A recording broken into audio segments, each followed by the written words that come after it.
articulated They're pythons. Let's so go ahead and bring cute. them. Yeah, I can hold it. I'm just support their in a bodies. second. Support their bodies. And show. You can show them to stream. Hello. Wow. We Wow, love they've got long snakies. tongues. Okay, I'm not gonna lie. Kind of feels like it's choking me. Oh, she's not holding it. Okay, this is. She's not That's just her trying body to. weight on That's just. She's just this heavy. That's Okay, good. great. My baby I feel like I'm getting choked. Oh my god, Nemo, you are actually fearless. Alright, now I can go on to this side. Can I tap out? Oh my god. No, it's okay. Nemo, I got it. holy moly. Oh my god. So lean forward. Oh my god. This is insane. Happy 420. Do you know what 420 is? 420? Yeah. No. You don't know what 420 stands for? No, I don't. Oh my god, chat. He doesn't know what 420 stands for. Wait, what does 420 stand for? Yeah, it stands for April 20th. Of course. That's what it stands for. Yeah. Yeah. Exactly. You have to update me. Do you know what 69 stands for? Yeah. Okay. 420 is when you smoke weed. Yeah, and it's like 420. Oh, I think I've actually heard about that. Okay. I didn't know it was 420. Alright, you go. I'm thinking if I move my queen here, Oh, wait. Where?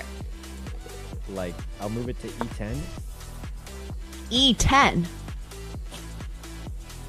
Where's E10? Wait. Nothing. Wait, where is E10? I'm so confused. Nothing. It's not on the board actually. Wait, was that a nuts joke or something that I missed? No. That'd be weird and out of pocket. Anyway. Look at the chat and Nemo's Twitch channel, loving every minute to N66. She's gonna have to dodge a lot of bullets here. Pulte for now looking for a king, a 10, or a 7. Plenty of backdoor draws, including the 3-3. Needs a king, 10, 7, or 3, or this tournament is over. And this tournament is over. Nemo gets the job done. She's stunned, but she's the champion. Thank you so much, Pulte. It was a pleasure to play against you. Thank you. Nice Thank job. you. Oh my god. Spend it wisely. I will.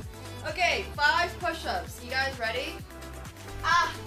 Oh my god, I'm slipping. Okay, I'm gonna do it against the doorway. 1, 2, 3, 4, 5. Okay, workout for the day done. Oh. Whew.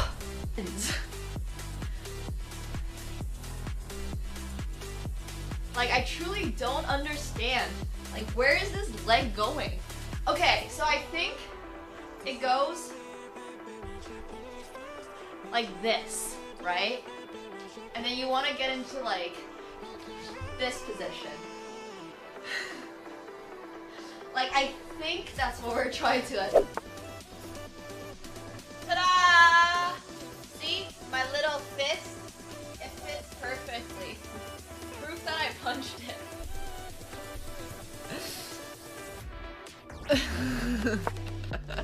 Like, my fists aren't very big. They fit perfectly into each of these holes. And that's why my hand is, like, beyond bruised. They're quite bad.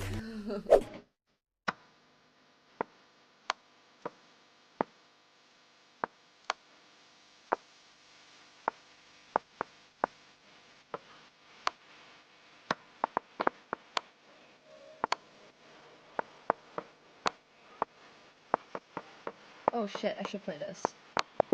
Fudge. Wait, I checkmated? Wow, I'm a genius! Oh, planned! Oh, know who this is. Your girlfriend? Bertosh's girlfriend? Wait, actually, I was fully joking.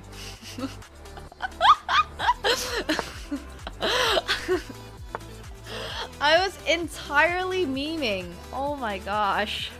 That's so funny. He's dating a chess player? Good for him, I guess. I don't know if that's a good for him in Polish culture. I don't know what chess players are like in Poland. If you have an ELO, I'm automatically not dating you, so tough luck, buddy. Only dating people who have no idea what the fuck chess is. Alright, okay. I'm scared, guys. Just a little bit. 3, 2, Let's go, Nemo. 1. Oh my god! That was awesome. That was so scary. You did it. Okay, thank you. It was hot for like a brief second. Right? It was really brief second. And you got the dragon's breath. Okay, thank you so much. What do you get when you jingle Santa's balls? Jingle balls. Obviously. A white Christmas. I don't get it. Okay. Are you implying that Santa's balls are white? No, don't worry about it. Don't worry about it. What if he tans nude at the beach? How do you know? Maybe he's black from the waist down. How do you know what color Santa's balls are? Oh my god. Okay, don't worry about it. Let's go play our London only Why match. you should never tell me a dirty joke. I don't like, it's 2023. We should imply what color Santa's balls are. Oh, yeah, Okay. that's what we were, yeah. Is that not the joke? I'm might get that 21 one. years old. I want to get the joke. Can you tell me the joke, please? What's a chess player's favorite TV show? What? Pawn Stars. I didn't write these, okay? Oh god. Oh god. How do you make a chessboard laugh? Check. How? Tell it a nightmare joke. Why did the chess player go to jail? It's really bad. It's really, really bad, okay? Yeah, that's why I gave up on guessing it. Because they can't control their pawn addiction. It does not even make sense. What did the chess player propose To their partner. on a castle? No. They got down on one knee and said, "Will you be my mate?" Uh-huh. I don't think it would work. Yeah, you think chess players are getting girlfriends? Okay. We can skip that one. Yeah. What I have in my hands here Yep. are just some little baby noodles. Oh, they're so cute. So Don't scare the snake. these are month-old reticulated peasants. Let's go ahead and bring them. Yeah, I can hold it. You're welcome to just support their Just in a body. second. Support their bodies. Yes. You can show them to stream. Hello. We Wow. love They've got long snakies. Okay, I'm not gonna lie, kind of feels like it's choking me. Oh, she's not holding it. Okay, this is she's not That's just her trying body to. weight on That's just she's just this heavy. That's Okay, good. great. My baby I feel like I'm getting choked. Oh my god, Nemo, you are actually fearless. Alright, now I can go on to this side. Can I tap out? Oh my god. No, it's okay. Nemo, I got it. holy moly. Oh my god. So lean forward. Oh my god. This is insane. Happy 420. Do you know what 420 is? 420? Yeah. No. You don't know what 420 stands for? No, I don't. Oh my god, chat. He doesn't know what 420 stands for. Wait, what does 420 stand for? Yeah, it stands for April 20th. Of course. That's what it stands for. Yeah. Yeah. Exactly. You have to update me. Do you know what 69 stands for? Yeah. I do. Okay. 420 is when you Oh, is smoke that- weed. Yeah, and it's like 420. Oh, I think I've actually heard about that. before. Okay. I didn't know it was 420. Alright, you go. I'm thinking if I move my queen here, Oh, wait. Where? like I'll move it to E10. E10. Where's E10? Wait. Nothing. Wait, where is E10? I'm so confused. Nothing. It's not on the. Alright, hello everyone. Hope you guys are all doing awesome today. The camera is like super duper out of focus. But hi chat. Hope you guys are all hanging out. So today we actually have chess is back. As I mentioned, we are streaming chess on the weekends. And during the weekdays, we got a little bit of variety going. So get ready for 3 days of awesome chess content, because today we are actually going to be starting by bringing back Flex Friday. I know we've put a little pause on Flex Friday segment, so it is going to be back. I have honestly been so frustrated today.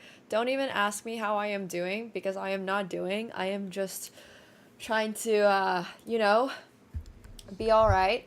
I've gotten so fucking frustrated over poker the last day. It's all good, honestly. I don't know who here was maybe watching my Nemo After Dark channel, but I literally created the Nemo After Dark channel for, like, poker, or, like, also League stuff, but honestly, the League stuff isn't even happening, so it is what it is. But League of Legends just does not want to install on my computer. But anyways, it's been a frustrating day, but that is okay. It too shall pass, and we are going to get coaching from Mr. Jungle Man himself later tonight. Mixed game coaching from Jungle, which is going to be super awesome. And Jungle Man is one of the best mixed game players in the whole world, which is going to be really cool. That is going to be at 10:30 p.m. I didn't do it yesterday. I did it actually today, and then I did another session off, like, completely off stream as well. But yeah, it's been an interesting experience playing mix. We'll see. But yeah, anyways, I hope you guys are all hanging out. I really am not that good at everything, but thanks. Thanks, Zero. Actually, that's exactly the problem I had today. I was playing mix and it was like, oh my god, I suck. But honestly, like, it is what it is, and it's very difficult to be good at something completely new, as I'm sure a lot of you guys have experience with, whether it's chess or something in your life or something like that. It's very difficult to just to pick something up, and sometimes you might realize that it's actually not even worth it. It might not be worth doing. So no hard feelings on that front, but mix is the word for poker that is like a whole bunch of different poker games. So for example, in poker there's Hold'em, there's Omaha, there's Deuce to 7 triple draw, there's Deuce to 7 single draw, there's Badoogie, Badacy, Badacy and Badoosie are actually different. So there's Badoogie, Badoosie, and Badacy, and there's Stud, and there's like Raz, and there's like high-low Omaha, there's high-low Stud, I hope there's not high-low Raz. So yeah, there's just a lot of different games out there, and there's even games like Archie. There's games like, there's like hundreds of different types of poker games out there. And I'm not saying that I was going on an adventure of learning every single one of them, but I was hoping to maybe get at least somewhat competent in like 16 of them. And I gotta admit, I don't know. We might be going back to just Hold'em. So the most notorious, or like the most famous poker game that everyone's gonna know is No Limit Hold'em. No Limit Hold'em. And then the second like most popular, or second most well known, is probably going to be Omaha.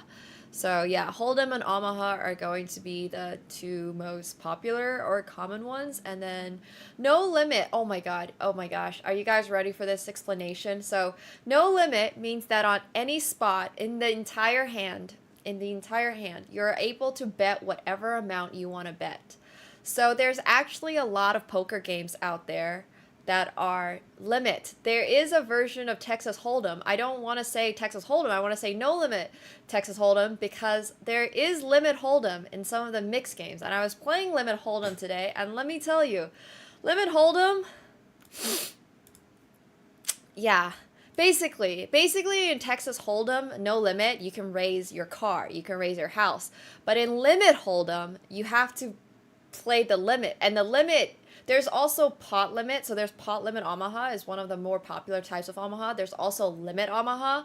There's limit Omaha high. There's There's also PLO 5, there's PLO 6, there's a lot of games out there. So regardless, anyways, don't worry. It's basically like, imagine if you had chess and then you had chess 960, but like instead of it just being chess 960, there's basically just 960 types of poker. And some of the times, you know how you see a flop in poker? Some of the hands you don't even see a flop, but some of them are just draw games. And those are like the deuce to 7, like triple draw or single draw games. Usually they have the name draw in it, but there's also games like Badoogie, which is also a draw game. Does not have the word. There's also Badesi, Badusi, there's Dramaha, High-Low. So Dramaha is a draw game where you're trying to draw into the best hand in your hand and then also make the best hand with 4 cards like on a shared flop. There's a lot of different games out there. So yeah. Anyways, that's what I was doing earlier today. It was whew, yeah. I have broken down twice today. So it is going spectacularly. I gotta admit, it is going absolutely spectacularly. But anyways, there's a lot of different draw games out there. Poker is super complicated, but like there's ways to make poker. Oh my gosh, I'm trying to like slide this. All right, it's not working. There's ways that poker is not too complicated. So once again, like there's games that are just no limit hold'em. You know, you can just be a no limit hold'em your entire life, and honestly, it's okay. That's totally fine. It's totally fine. Well, anything is easy if you just want to play. Actually, that's not true. There's some of the rules for some of these games are actually quite a lot. There's a lot of times when people probably play a game and they're like, oh shit, I thought it was this other game. Because it's not like the games. So the whole point of mixed games is that you play the same game for like one orbit and then you go on to the next game. So imagine if you were playing a game of chess but the rules changed every 6 moves. That's basically how that feels like, and I can understand if you are a professional poker player and if you are very experienced playing poker, that is very normal to you, and you might just be able to be like, yeah, okay, I get it. But if you're a little newer, imagine like if you were playing chess but every 6 moves, like all the rules are completely different. Yeah, it's a lot. It's a lot to keep track of. It's a lot to focus on, and it's really interesting. But at the end of the day, like, we'll see if it's worth studying all that much. Yeah, but it is a lot. It is a lot. So, but not everybody who plays is obviously a professional poker player, right? There's a lot of people that just play for fun, and that is healthy. It's healthy to play things for fun. Wait, this is not the color that I used to use. Why is this so blue? I haven't been on chess.com in like a month? Where's my blue board? Wait a minute. Did they change it? Please tell me they didn't change it. Oh my gosh, wait. Guys. I swear. Okay, it's this one. So now they have dark blue and blue. They have 2 different shades of blue for us now. Which one do we like more, guys? Do we like this one? I feel like this one might actually fit the vibe a little more. It is very aggressively blue. Or the dark blue, which isn't really a dark blue. It's just more like a muted blue.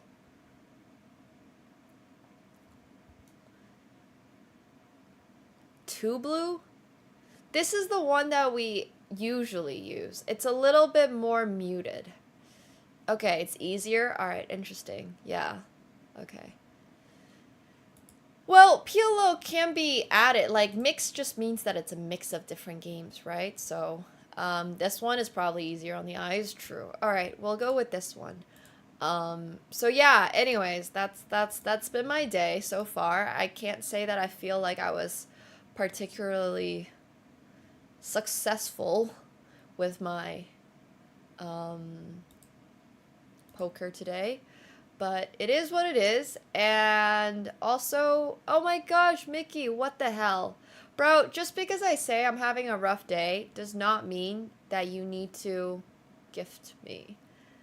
Like, please, I really, really, really appreciate it. Thank you so much, Mickey, for the 50 gifted subs. But I seriously, thank you so much. I promise I'm able to, I can handle it. I can handle a rough day in poker, I promise. But seriously, thank you so very much, Mickey. Yo, if you guys got a gifted from Mickey, please make sure you're thanking them. I truly, truly, truly appreciated you guys. I'm trying to remember at the end of the day that I'm attempting to be a content creator and not a... And the chances of me becoming the next, you know, WSOP 50K player of the year is not happening. So, yeah. Anyways, thank you very much, Vicky. Thank you. Thank you, thank you. I remember when I had dreams to become a professional poker player. Alas. It's alright. But seriously, thank you very much. Thank you. We are going to be doing Flex Friday today. So for those of you who are actually not familiar with Flex Friday, we are gifting out $50 to the best game. And, I think Jungle's actually not going... Okay, well, we'll see how Jungle is, honestly, as a coach. So we'll see, we'll see. But we are doing Flex Friday on a Friday for once, and it's actually going to be quite fun. I am going to do it with a little bit of beer, because, I'm not gonna lie. The mental ain't too good. Poker just kicked my butt. You know? Like, do you guys... I mean, I guess you guys must all go through this, because I know not everyone here plays chess, and not everybody here, like, takes chess that seriously. I just enjoy good alcohol, really. That's my style. Hey, APJ, thank you so much for the 5 gifted as well. Thank you. Thank you very much. Thank you. So I just want to say that I really... feel you guys. Oh my gosh, and thank you so much for the donos as well. I really appreciate that. Thank you. Thank you, thank you. You guys are really kind. But I just want to remind everybody that if you are getting your butt kicked in with poker, with chess. With chess. If you're getting your butt kicked with chess, I get it. I don't remember how it feels like to get my butt kicked in chess because I was so young and I got to I basically don't have memories of being bad at the game, which is really nice. But I just wanted to say that I 100% get it today. Like, I had my butt kicked by poker so darn hard today that I am like, yeah, anyways. Thank you so much, Caspian, for the 10 gifted as well. I appreciate that so much. Thank you. Welcome, guys. Thank you, thank you, thank you. Thank you so much, Gary, for the 100 bits. Thank you. But yeah, so... it is, like, definitely, I'm sorry, but thank you very much for the donations. I appreciate that. Thank you. Thank you, thank you. But yeah, cheers, guys. Happy Friday. And for everybody who is joining, we are doing Flex Friday, so don't forget to submit your games via the Discord. We are reading chat on, Twitch. Trust me, Twitch is the best interface for all of this stuff. So make sure you guys are joining. And that's also where all of our commands are working. So that's the best way for you to submit your game. So basically today, just not optimal play. It's just not optimal play, bro. Like, I don't even have words. I really don't even have an excuse. Some of it was just like, man... you ever just, like, look at yourself and then ask yourself, like, why are you so bad at something? Do you ever do that? Do you ever just, like, ask yourself, yo, bro, like, okay, all the time? That's so funny. But yeah. Anyways. Sometimes life. What I'm trying to say is, let's go back to something that we also don't do particularly well, which is chess. So today the theme is going to be endgames. If you guys have not yet submitted your game, please feel free to do so. Fails are eligible for a $25 prize. and flexes are eligible for a $50 US prize. So this week's theme were endgames, and this was decided a really long time ago. I don't actually remember at all why it's endgames or anything like that. But we are going over viewer games, and if you guys have a good game to submit, it has to pass through Gary Kaspavarov. Whoa, that is so freaking loud. Who is the person that is doing the, what's it called? The overview and making sure that all of the games and stuff fit the requirements, and you're filling out the requirements for submission and all that stuff. But the screening, thank you. He is the one handling the screening.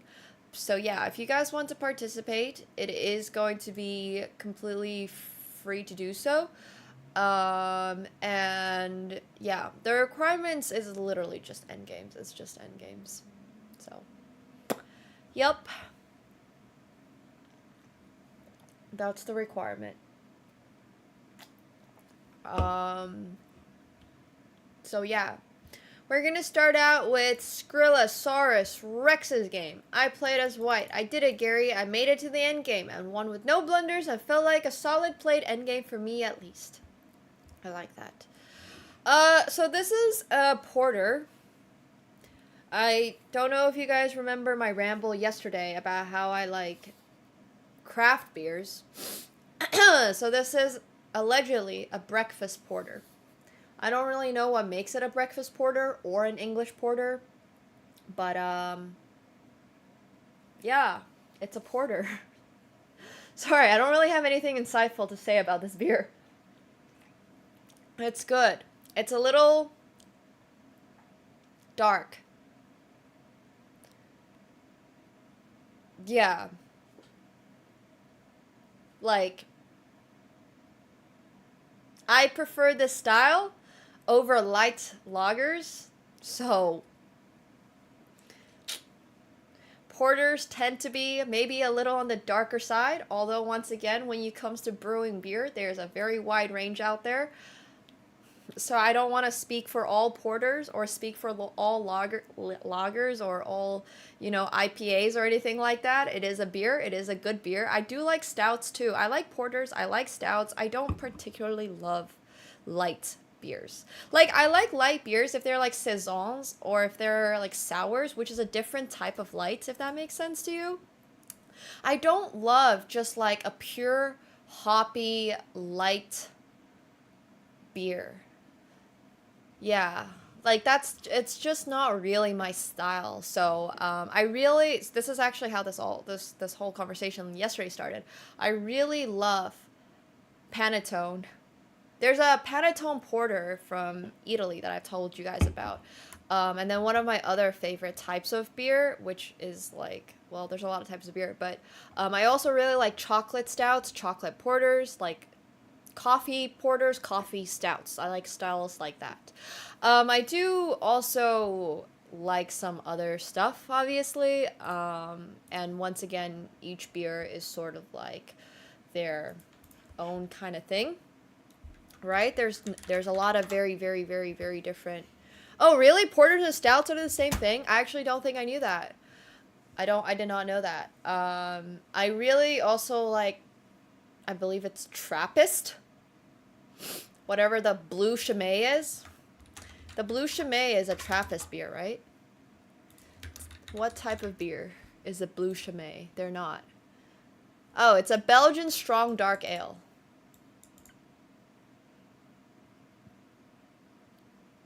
So what makes it a Belgian strong dark ale versus just a... Okay, you know what? I'm just not gonna... We don't need to go down this entire rabbit hole.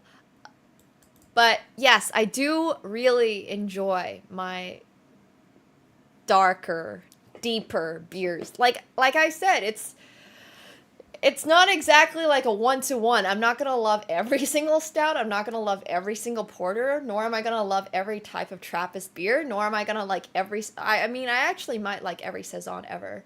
and also every single sour. There's basically not a sour that I don't particularly like, but you know what? Yesterday's sour is actually not one of my favorite sours. I found out I do not need to add hop to my sours. I'm really okay not adding hops to my sour. But anyways, I'm like learning a lot about my beers. So yeah, there's a lot of really good beers. But yeah, I'm gonna hold my opinion on Guinness. But anyways, yeah. Well, you know, beer is actually included in like higher level sommelier exams, which reminds me that I wanted to go for my W's. Okay, so sorry, we just keep getting distracted. We still haven't started a game. We're still on move 1 of Skrillasaurus Rex's game. Guys, don't let me get distracted. Yeah, so on actual some SOM exams at higher levels, they test you. I maybe even level 1 tests you on beer. But the SOM exam is not just all wine. There's actually like at higher levels you might even get tested on stuff like sake and whiskeys and stuff like that. So yeah, anyways, I'm not drinking beer professionally. No, I'm not. Today I've already gotten my butt kicked at trying to play poker 1/100th professionally, so we're not going to try to get into the whole conversation about yeah, I'm good. There's also specifically a beer SOM exam that's actually really cool. I do like lambic beers. There's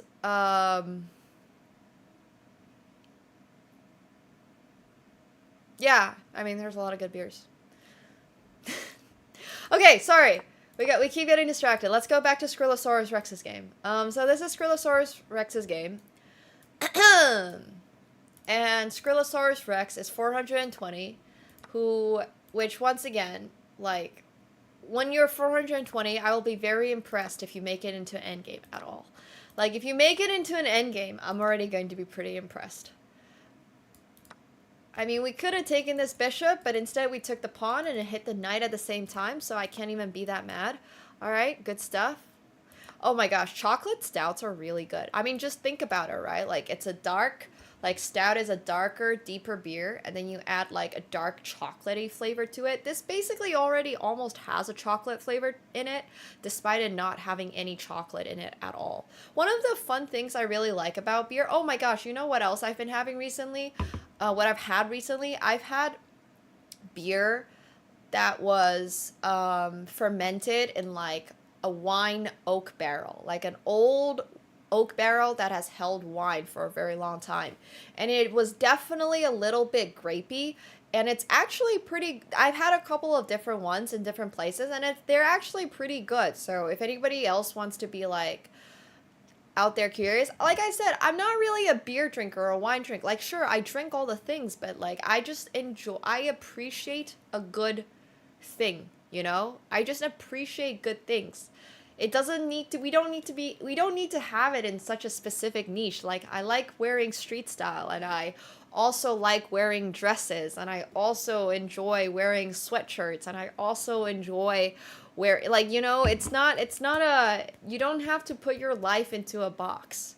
You can be anything you want. I mean, it has a pretty distinct taste of having been soaked in wine, if that makes sense. Like, it was pretty winey. It was pretty grapey. There's something very specific about beer about like hop that's been fermented in old wine barrels. So yeah. I think there's a lot of good stuff out there.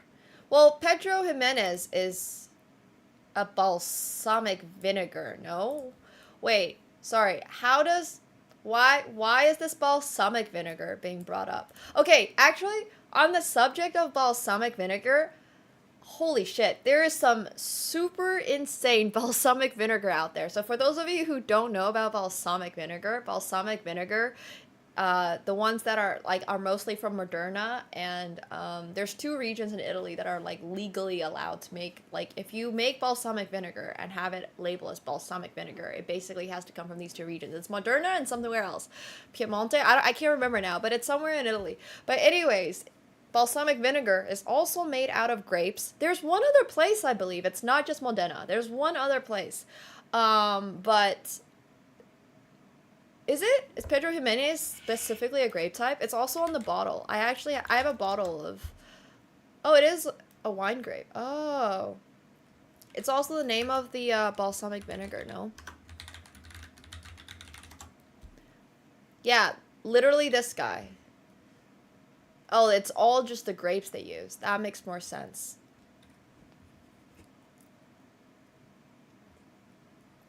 Sherry wine Portugal, they all just share the name, huh? Okay, that's probably what I'm getting confused about. Is it nutritious? I don't know if it's nutritious. But balsamic vinegar is fantastic. There's a lot of good uses for grapes out there, by the way, in case. Yeah, that makes more sense. The green wines. You'll probably like that too. Yeah, it's true. Yeah, there's a lot of good stuff out there. Oh, I mean, Portugal is really yummy, affordable stuff, for sure. Okay, sorry, back to Skrillasaurus's game. We've won a piece. We sacked the piece. Wait, why don't we just take the bishop straight away instead of pinning it? Alright, I mean, it's fine. It's fine. It's still free.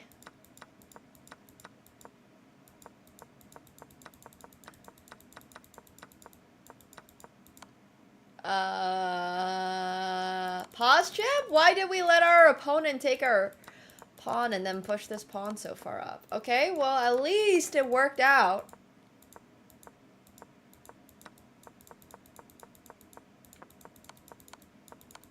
Alright, nice. I mean,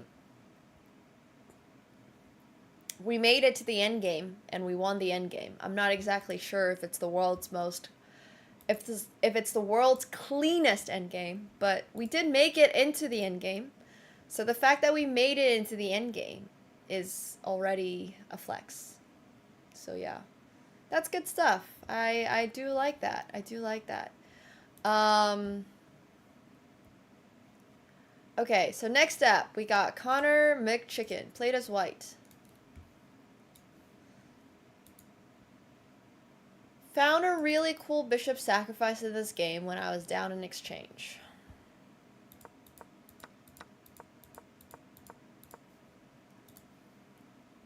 I mean, the king's always gonna run in an endgame, right? It's kind of their whole shtick, is that kings are useless unless it's the endgame.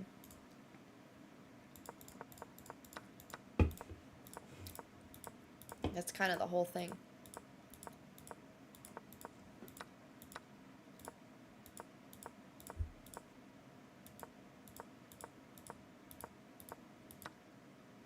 Okay, I'm just waiting for us to get into the endgame. Also, it's so quiet. What should we listen to? That's going to be DMCA free.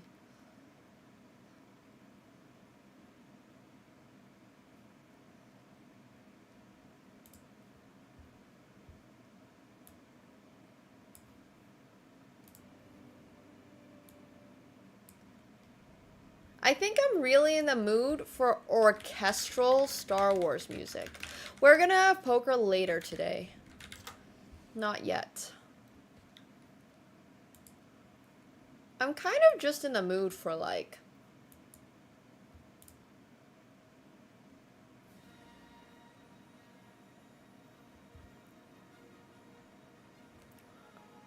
I've been in such a Star Wars mood recently. I hope this is not DMCA'd.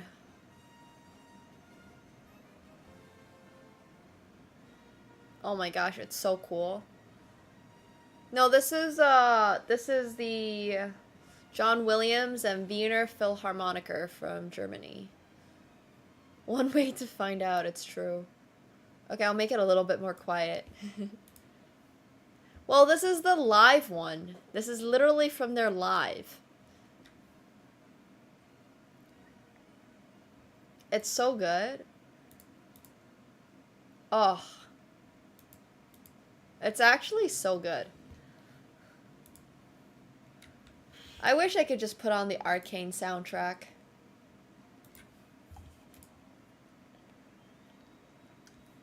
Okay, maybe it's a little too hype. Is it too loud for you guys? How's the volume? I think I'm just in a Star Wars mood.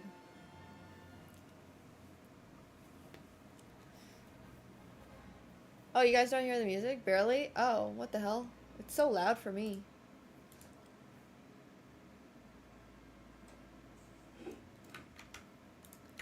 Okay, wait, let me try it maybe on Spotify.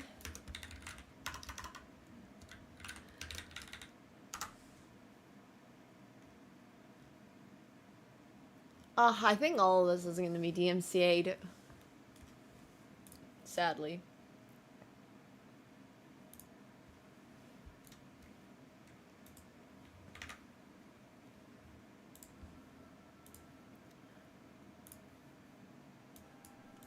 Okay, what about now?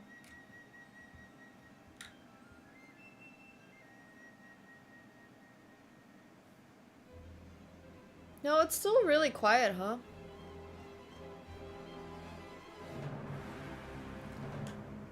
Okay, it's audible. Oh my god, it's so loud for me. I must just have my own volume up so high. Okay, now it's good. Awesome. Pretty loud. Should I turn it down a notch?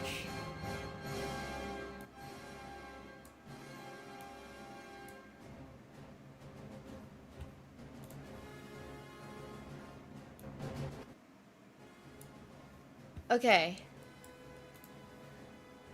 Yeah, I mean, sometimes it just gets freaking loud because of, like, it's just the way the music's written. Okay, sorry, back to the game.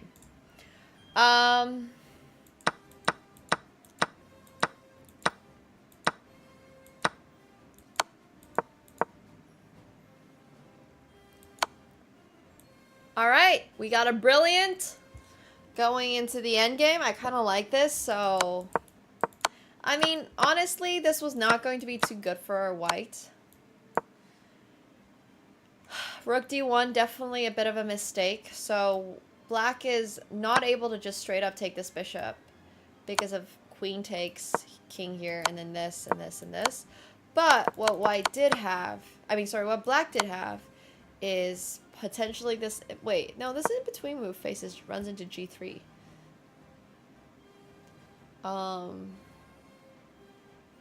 But this should still be winning for black, no? Now I'm not actually sure.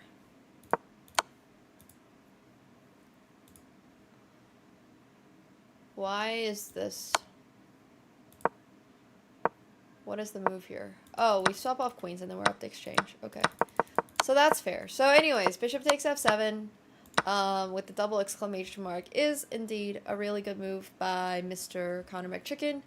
But it is thanks to the opponent making a really grave blunder. But that's okay. It's still a good find, you know? And then we get checkmate the opponent's king on f4. So I like all of this. This is all really good stuff. Hell yeah, Connor. We're gonna pin this game as well.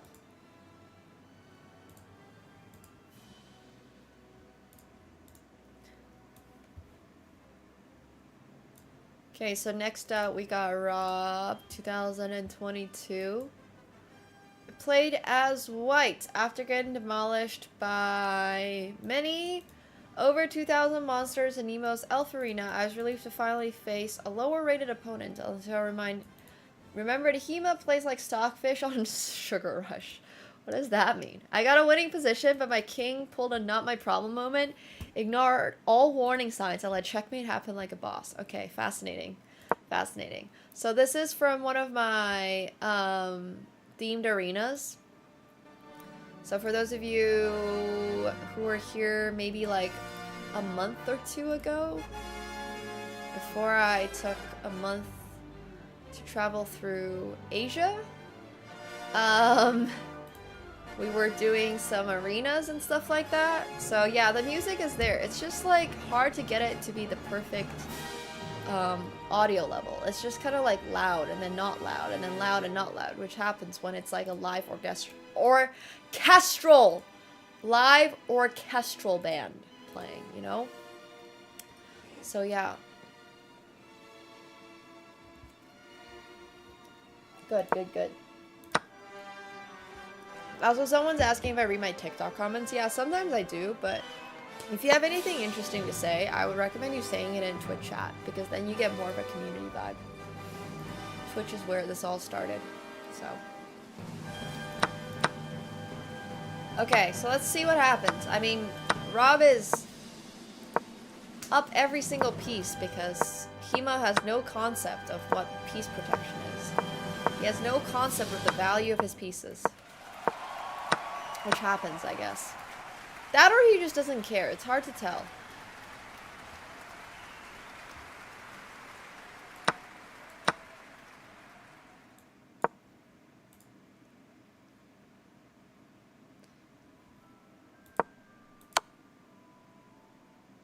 Oh! Wait, we saw this game, no? From the other angle.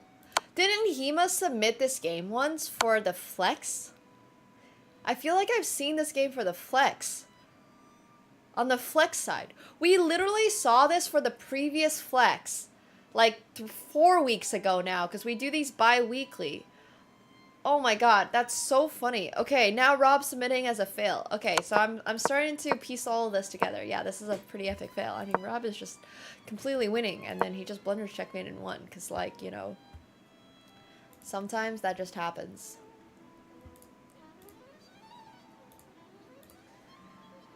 Alright, next up. I submitted this game. I don't remember why I submitted it, so let's find out. I wouldn't say my memory is that good, but it's pretty hard to forget when, I don't know, somebody blunders checkmate and won. So, like, yeah. YouTube is my main platform? That's actually so funny. I don't really, I mean, Twitch has always been my main platform. I've always been, like, a live streamer. But yeah.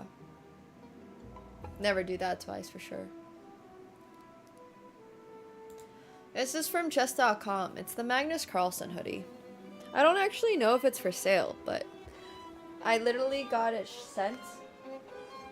And there's like a whole Magnus Carlsen slogan on the back. I don't even know what it says, but it's just his merch, I guess.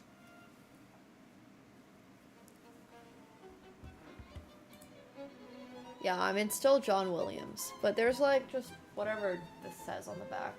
Beating someone is... So beating someone once is not revenge. Is that what it says? Beating someone once is not revenge, is what the sweatshirt says.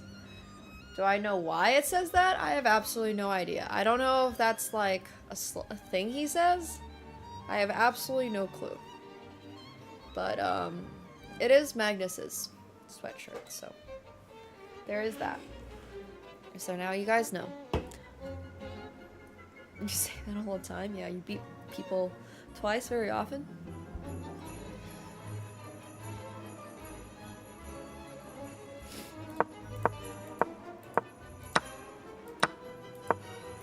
Okay, so this is my game. I played as black. Played a rapid game, ended up with 2 minutes more than I started with while building the Millennium Falcon Lego set. Okay. I have a very, very faint memory of this.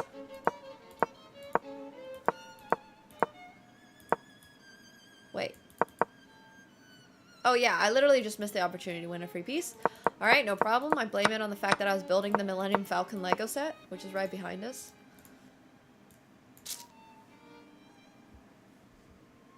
There it is, in all of its glory.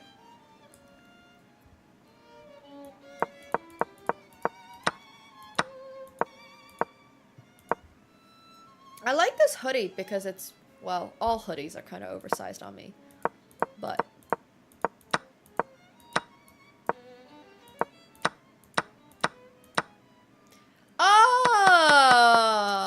I sort of remember this game now. Okay, so yeah, I have this discovered attack, which is not really necessary. I'm already up 2 pawns in this position, but I mean, I see it, I find it, you know, it simplifies the position. Now I'm going to this endgame, up 2 pawns. Okay, I actually remember why I submitted this game. This was actually a really good example of how you should convert your middle game advantage into an endgame and then win it. So, my opponent obviously like gifted me a couple of free pawns, but a lot of people, I feel like when they get a couple of free pawns, they're not so sure about how to convert that into a winning game. So one of the best ways to win your chess games when you're up material is to just turn it into an endgame, because once you turn it into an endgame, yeah, your opponent cannot win, like Gary points out. Quite literally, they literally cannot win. Like, okay, you can mess up really badly and they would be able to win, but just think about it. If your opponent is like, has very few pieces, they don't have a lot of material, and they're in a worse position, they're very unlikely to win, right? And you're the one with the pass pawn and stuff, which is why I think this knight to g4 simplification, swapping off 2 minors, yeah, I think this is why I pinned the game. And then obviously I just convert this endgame into a win. Yeah, you basically play for better trades once you're up material. That's what you're supposed to do.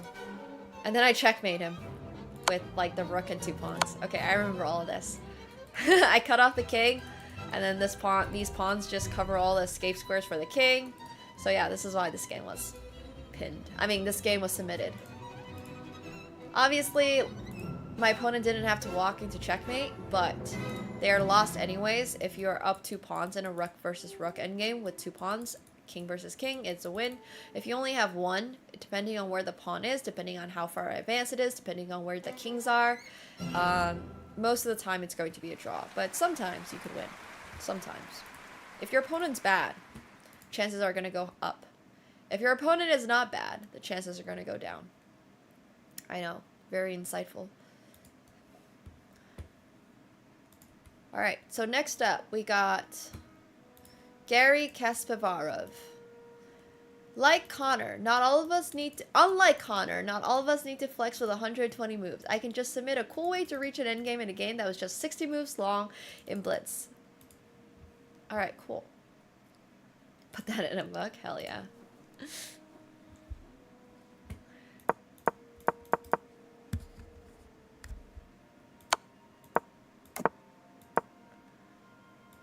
Oh, he edited? Okay, it wasn't 120.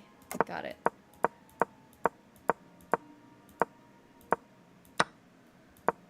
Ah, shoot, sorry. I misclicked.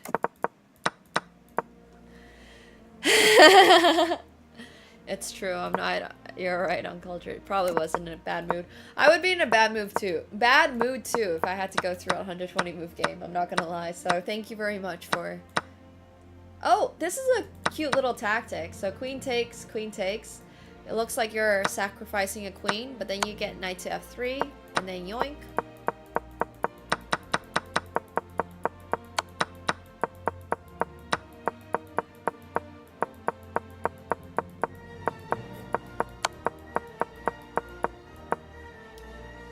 I mean, this is supposed to be theoretically a draw in this position, but white makes this really grave mistake of letting black's king advance up, thinking that they have a chance with taking this pawn when they don't, because there's no point in taking this pawn. It takes you forever to create a pass pawn, right? And black just like marches his king up. So this is a pretty good game by Gary Kasparov, and the recognition that like where his king should go. Instead of worrying about losing this pawn on h6, which he can't defend anyways, he just marches his king straight up the board to aid the promotion of this really high advanced d-pawn, which is really good. So that's a really good example too.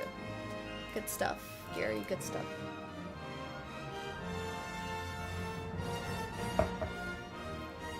Okay, so next up we have Cookio. I was gonna surrender after my opponent's move 27, but I played on anyway and somehow turned a losing position into a tricky position where I anticipated their next moves were mate 33 and going for the exchange, which I won because I saw I could recapture my bishop, then I tricked my opponent into losing their other rook. Just kidding, the rest is history, okay. Let's see, let's take a look.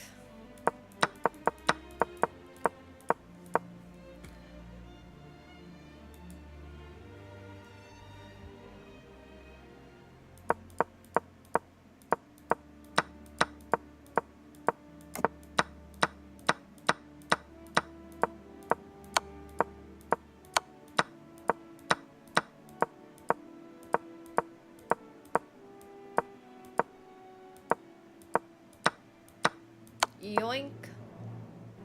Uh-oh.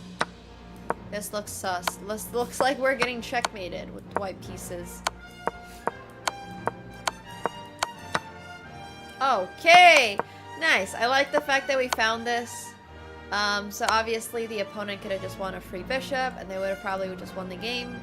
But instead they played bishop to c3, so after taking, white is now actually the one up the bishop. And then takes the other rook as well. That's awesome. Hell yeah. This is the Jurassic Park theme. It's definitely an endgame. I don't think it's going to be that much of a flex. Although bro did find a tactic in it. So let me see. We have 1, 2, 3, 4. Okay, we have space for one more flex anyway, so we're gonna pin it.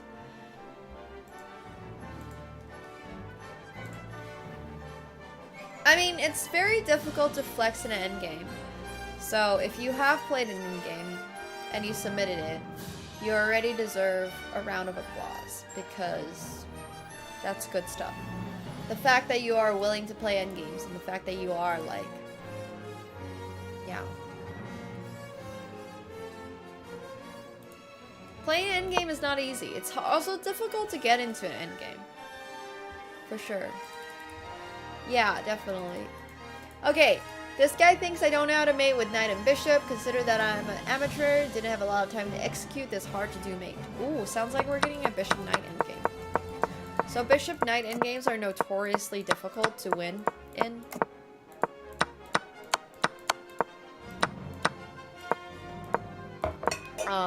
Okay, so far, black is not doing particularly hot. I don't think this position particularly matters. We're just trying to get to the endgame and see what happens in the endgame. So black is down a pawn. We do not love being down a pawn. Not a big fan of being down the pawn. Okay, but we find this. Once again, rook takes d5. It's a good move because rook has to take, and then we get this fork.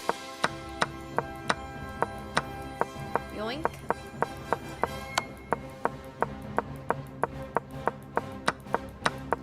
Alright, so now we actually have to win with knight and bishop. Oh my gosh. Okay, so the trick about winning with knight to bishop is that you want to push the opponent's king into a corner that has the same is the same color as your bishop. But it's pretty fucking difficult to do. So let's see how he does it. Oh my gosh! Hello, Raffle! Thank you so much for the raid! Hello, welcome guys. Maybe please give a huge shout out to Raffle. They are an awesome Balatro streamer. They're absolutely awesome. And they will also potentially, drumroll, be coaching us in Balatro in the future. So thank you guys so much. Welcome everyone. Hello.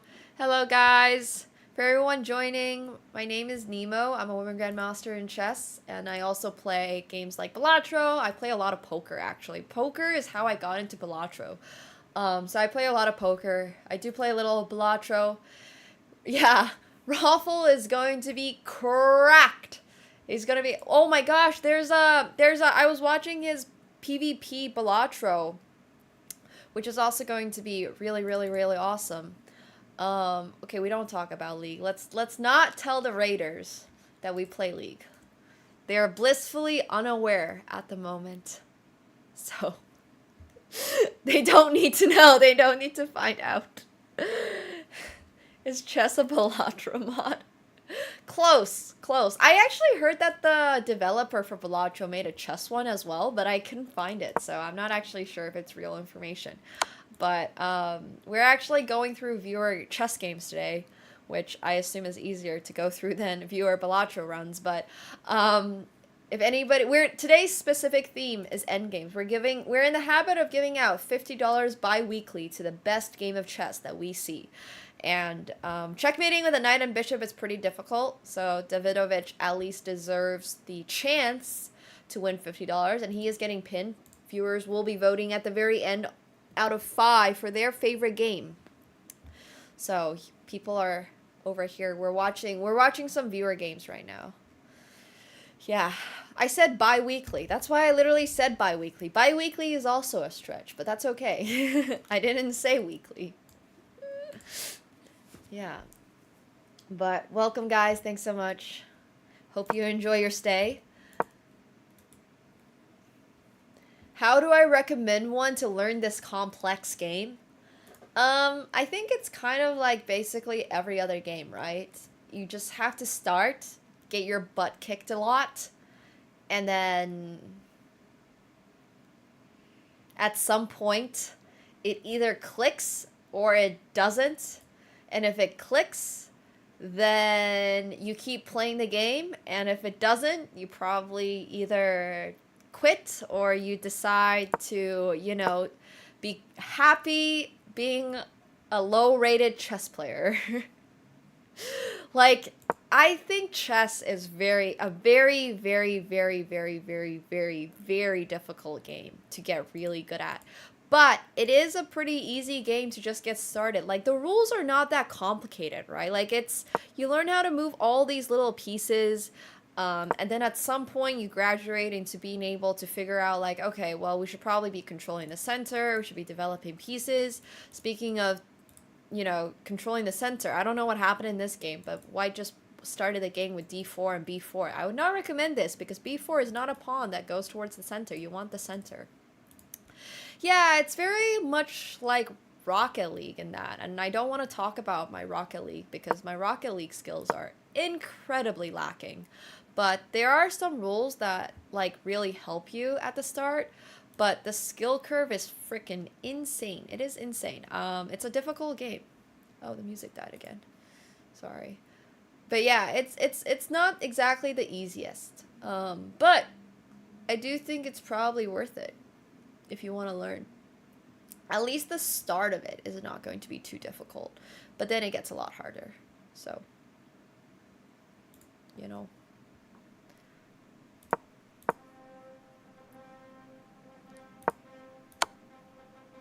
I'm not a natural. I spent 22 years playing chess. Oh my gosh, that's amazing, Grumpy. That's awesome. Hell yeah.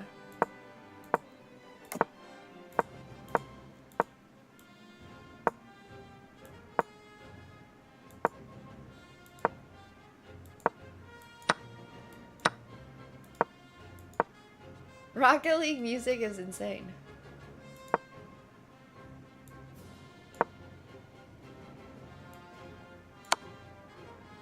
Okay.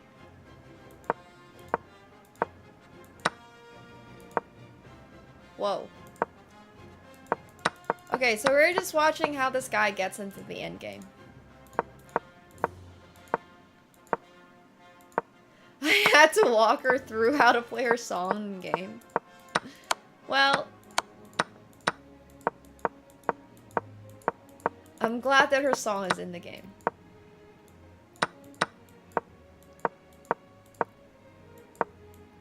Yeah, I've been playing chess since I was 3. Okay, pushing the passed pawn is a classic. Unfortunately, it does not get to promote.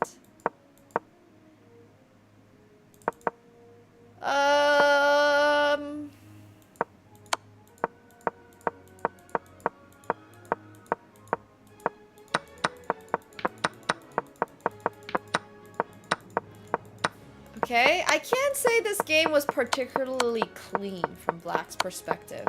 Do we figure out that... Okay, we do figure this out. Maybe? So, the trick to winning with a queen and a king versus a pawn is that you just want to be able to make the king sit in front of the pawn so that you are able to move your king over. So this guy actually figured that out. But I have to admit, this game is not impressing me. I think white managed to lose this game more than black managed to win this game. This game definitely felt a lot more like it was white failing than it was black succeeding, which is okay. Honestly, a lot of chess is that. A lot of chess is just sitting around waiting for your opponents to make mistakes. And that's like it's a very, very, very, you know, normal aspect to chess, which is why a lot of people are like, why is chess so slow when it comes to the classical stages? Because, yeah. Hello, Radak. Hello, hello. They should add jokers to chess. Yes, if you could get, like, jokers that amplify your piece abilities, it would definitely make the game a little more interesting sometimes in the middle of the game. But, honestly, it's fine. It's fine either way. Okay, so this game is a fail. So on top of every week, or bi-weekly rather, flexes, you're also able to submit games for fails, which is just like the worst game of chess you've ever played. And the cash prize for that is $25. Bellagio is pretty fun because of the Joker aspect. But it can also be really annoying because of the Joker aspect, because sometimes you just get insanely unlucky and you don't get the freaking Joker that you want. I played as white. Oops. Okay, let's take a look. Wait. That was it? That was the whole game? Bro just got checkmated in 10 moves. I've never seen this before. Wow. That's really impressive.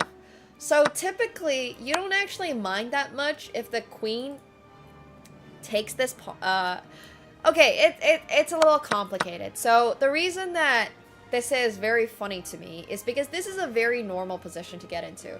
So typically white here wants to play queen takes b6 because then you double the pawns on b6 and b7, and because there's no pawn on c7, these pawns are actually just isolated double pawns, which are kind of bad, just hanging out there by themselves. And then this is a half open file for black, which means that they can use this for their rook, but it's not going to be very effective because you can just park a pawn on a3 or something like that. So knight takes d5 is actually a pretty logical move because it does mean that if they take back, you can just, oh no, even if you take, this is checkmate in 1. That's funny. This, ladies and gentlemen, is probably why we develop pieces instead of getting greedy in the opening. Because, yes, you can get checkmated in 10 moves. I've never seen this before. This is like the worst way to lose as a 2000 that I've ever seen coming out of the opening. Or at least in recent memory. This is so bad that it's going to make it into a short. Congratulations. This is like genuinely just god-awful. So yeah. Congrats. Bro, it's definitely making it into a YouTube short.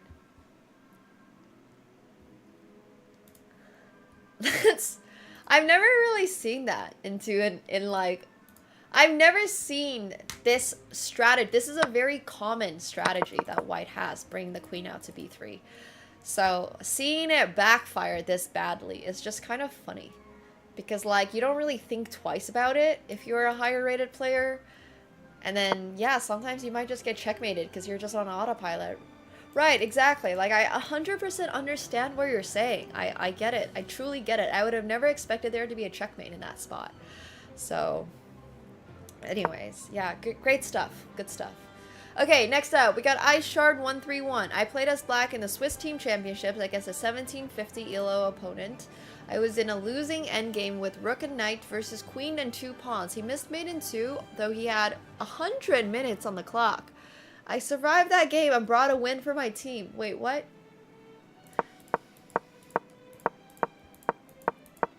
Sounds like this guy was playing really fast. Okay, so first of all, we're getting into the Spanish. 100 minutes is a lot of minutes. I don't need to wear glasses at all. I mean, I probably should be wearing glasses more often, but I don't actually need them. I'm just wearing glasses today because... Oh my gosh, I'm so annoyed by my camera. I feel like it matches the aesthetic. we have a coaching session, as in we're getting coached, not we're coaching, for mixed poker games later tonight. Wait. Yeah, it's 0.5. Mine is 0.5 and mine is 0.25. So they're like effectively negligible. But it does mean that I struggle a little bit for reading Starbucks menus from the back of the queue. That's the only thing I really need glasses for, is reading menus from afar.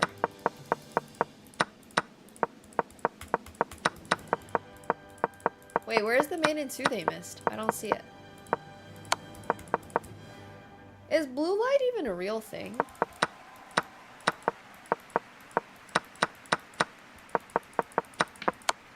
Okay! Why did we let them promote? No, but seriously, why did we let this pawn push up so far? Jeez. Alright.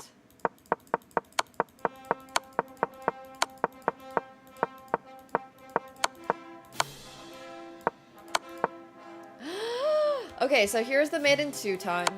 King G4 and then H3. This is mate in 2.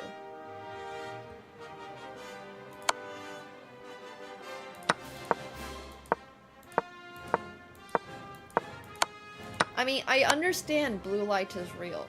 Like, isn't that the whole reason why the ocean is blue? It's because of the light waves or something being the lot, like... And that's why when you go scuba diving and stuff, you put a red light, like a red filter over your cameras. It's like the... Isn't blue like the only color? The last light wave? Fish paint the ocean blue every single night. Yeah, when you go scuba diving and you use a GoPro, you put a little red camera, like, sorry, a red lens over your GoPro so that it captures the red colors better.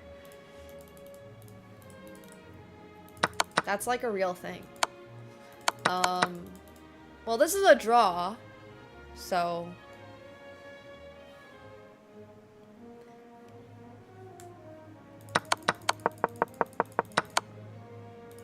He said that he won. Did he submit the right game? Oh, he brought a win for his team. As in he...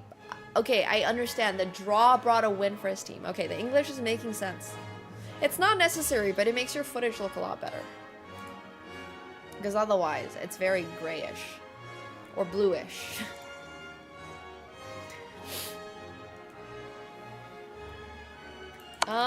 Do I think this is a flex? I don't think it's quite a flex because I think the opponent blundered so badly. So while I think it is a good game, I think bro blundered a little too hard for this to be really a good game for black.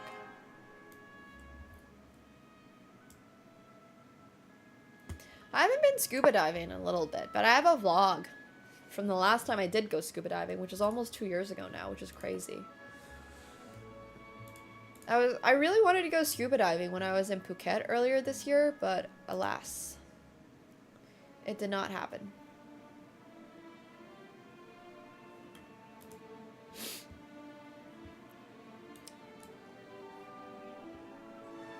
Okay, so next up we got, I played as white in this 1-0 bullet game, a nice tactic, and an almost clean endgame. Cat lover. Oh yeah, I would love to visit Egypt for sure. Sorry, I was in Phuket two weeks ago.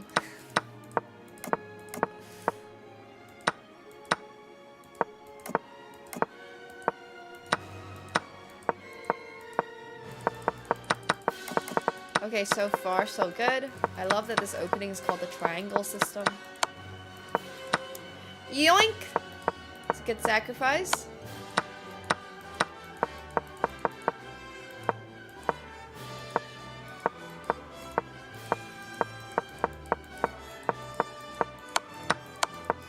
Ago already feels so long, you know?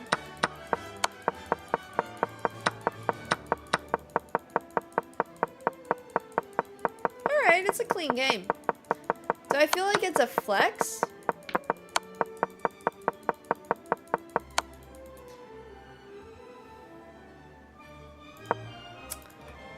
Do we feel like this is a flex, ladies and gents? In a bullet game, you know what? I do think this is a flex. Sorry. Chat doesn't get to decide. I do get to decide that this is a flex. I think it was a good game. Alright, so we have 1, 2, 3, 4, 5, 6, and 7. Okay, way too many. Alright, sorry Hema, your game is getting removed. I apologize. Thank you so much, Anonymous, for the gifted sub. Appreciate that. Thank you. Thank you, thank you. No democracy, because I do get to decide. Not a democracy here today, but it's gonna be a democracy when I finalize my picks. Which I want because I saw I could recapture that bishop. Yeah, well, it's not a direct democracy. It's a representative democracy. Or something like that anyways. Okay. I think Cookie-O is also going to go, unfortunately. Alright, this next game is flex but embarrassing. I wonder what that means. How can it be a flex but be embarrassing? I played as wife, 15 plus 10. After not playing for 9 days, went back into a rusty and blundery. This is the first match that went to an endgame. Opponent sadly resigned.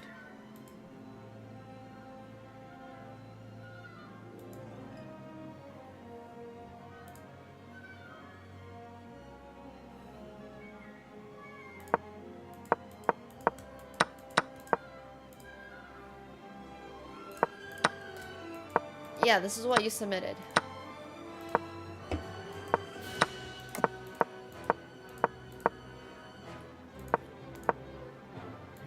Did you forget? Okay. Whoa. Sorry. I have to show this to you guys.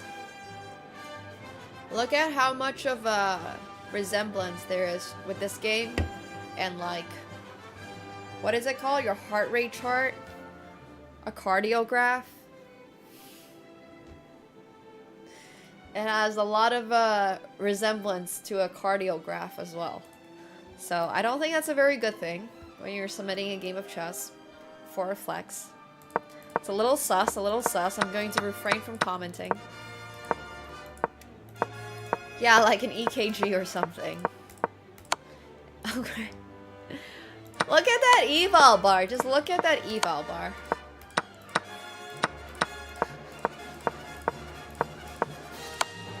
The eval bar is not catching a break.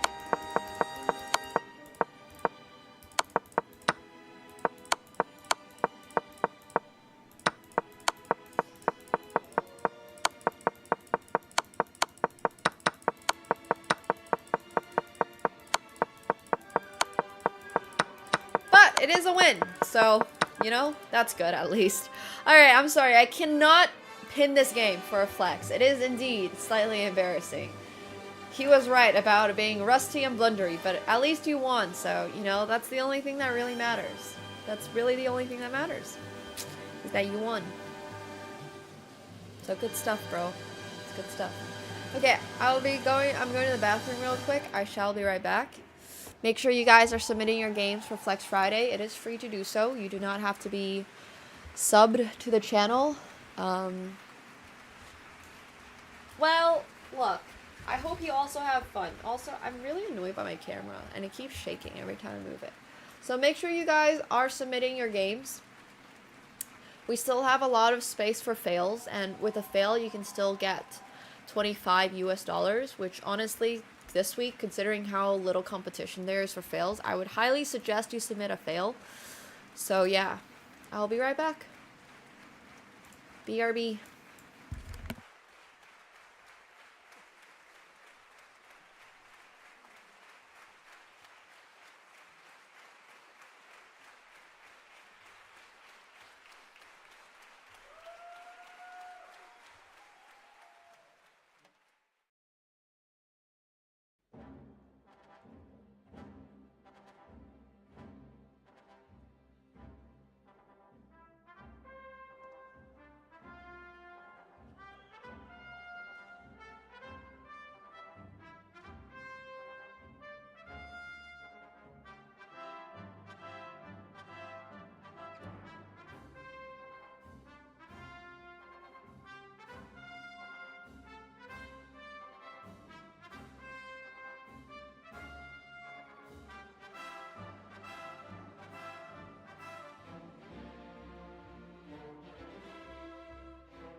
Alright, so now we are back to Radon.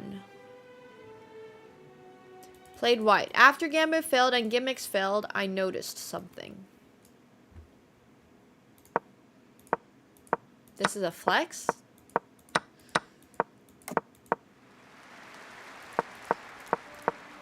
Interesting, interesting.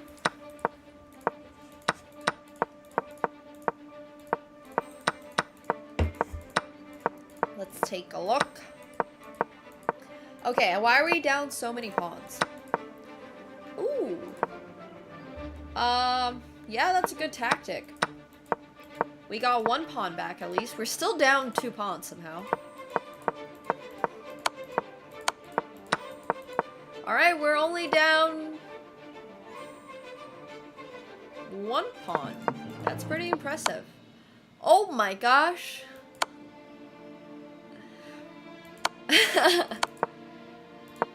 I mean, that's pretty impressive, honestly, that, like, you're able to just checkmate the opponent's king with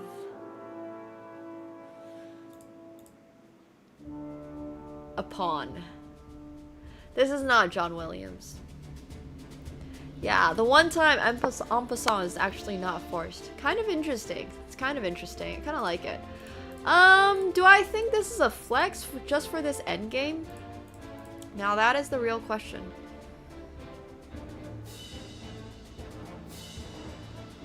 Yeah, this is Pirates of the Caribbean.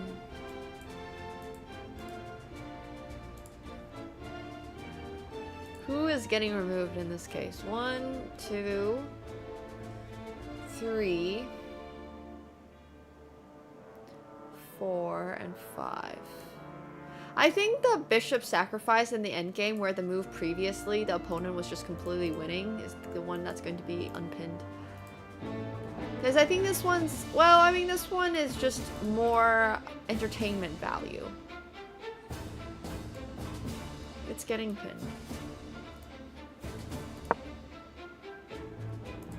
I know, Queggles. I mean, I'm asking a lot from you guys, but I do see some good endgames here, you know? Some 662s are submitting endgames.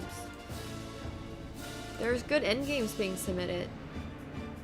Some of you guys are doing great. Some of you guys are doing less great. That's just kind of how it works. Okay, so next up we got Stanley Vibe. Wait, were we just trying to Scholars Mate our opponent on move 3? Bro, haven't you been playing chess a little too long to be still trying this trick?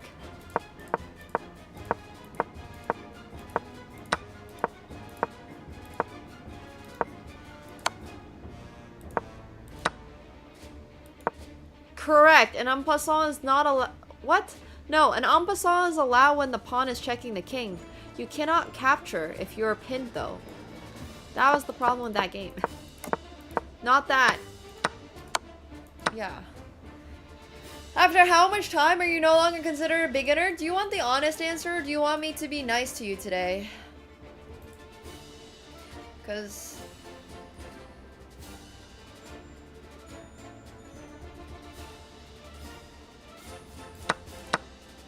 it's not about rating, it's about how much time you've spent.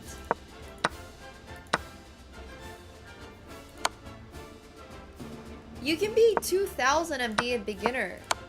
You can be like 300 and be a beginner. It's about how much time you've spent. I would say maybe once you've spent like 200 hours on chess, you're no longer a beginner. Like 200, 300 hours. Once you're by 500 hours for sure, you're no longer a beginner. I don't think it's a rating thing at all though. That's kind of my whole point.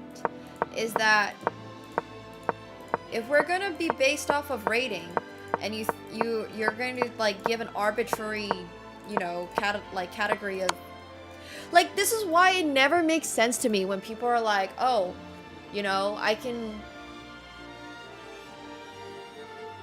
make like I will make you a not beginner, or this is a beginner's chess lesson, because like beginner is so arbitrary. So someone with 10,000 games below 500, I wouldn't consider a beginner because you've spent probably like, what, 500 hours at that point to play 10,000 games? Like, yes, you're still a beginner when it comes to the game of chess, but when it comes to like actual factual being a beginner, you're no longer a beginner. You're just somebody who has played a lot of chess and you're still not great at it. Like, I'm sorry. I don't know what else to say. I don't know how else to put it. Like, there's a very, very, very big difference between being a beginner, being somebody who has barely spent any time playing chess, being like, this is, you know, my second day ever playing. I have spent 2 hours playing the game. Yeah, congrats, you're a beginner. Once you have spent like 2,000 hours playing the game and you're still 200, like, can we be for real? You're no longer a beginner. You're just bad at improving. You know, like, that's kind of my whole point, is that it's just not exactly it's not a like, yes, you are still a beginner because you've played on chess.com for, like, it's not about how many years you've known that the game of chess exists.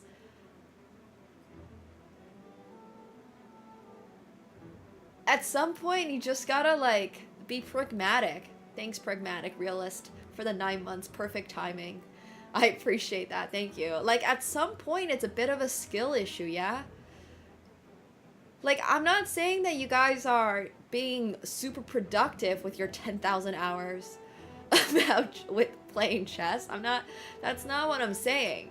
But also at the same time, like, I'm very well aware of my own downfalls as a poker player who has been playing the game for a little while and spent a little time on it. And I can definitely say that I don't exactly have the best brain for the game, and sometimes that's okay, you know? But just because you're bad doesn't mean you're necessarily a beginner. It just means that you're somebody who has spent a lot of time on this and hasn't gotten anywhere.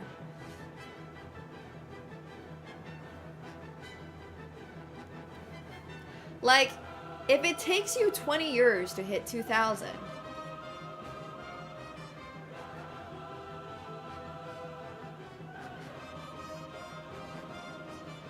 I don't know, man.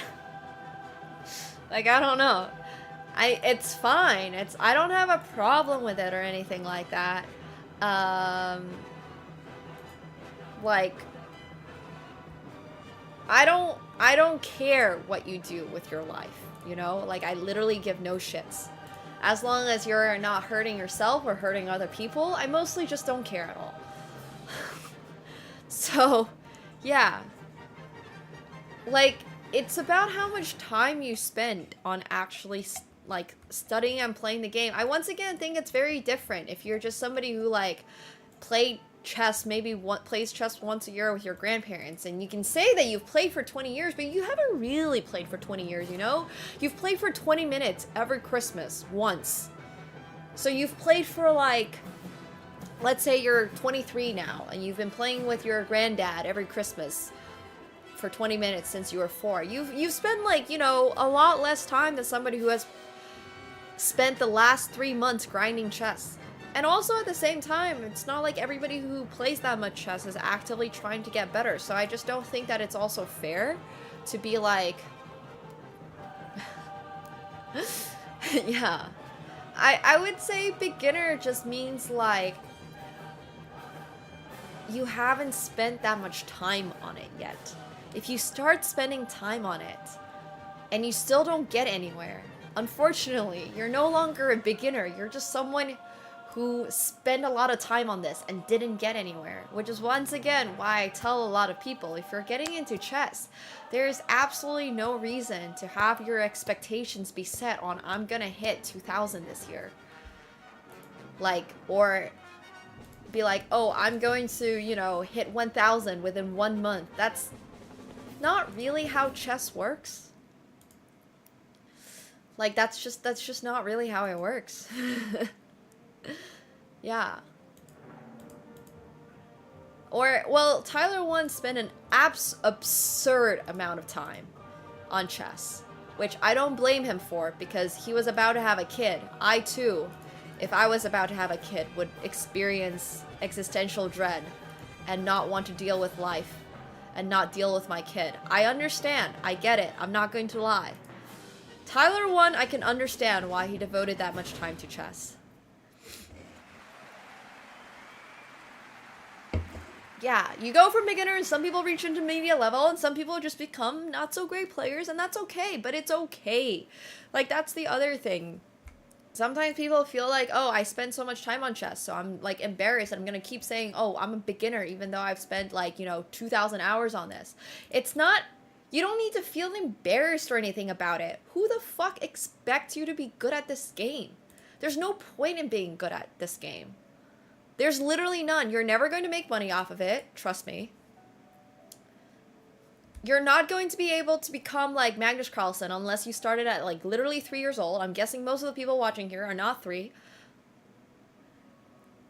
So, like, who are you letting down if you don't get to whatever rating it is?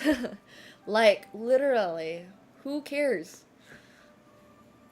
Yeah, well, I'm gonna assume you're not 3. Does being mentally 3 count? No, it does not. It does not. I'm 3.5. No, but that's kind of my whole point.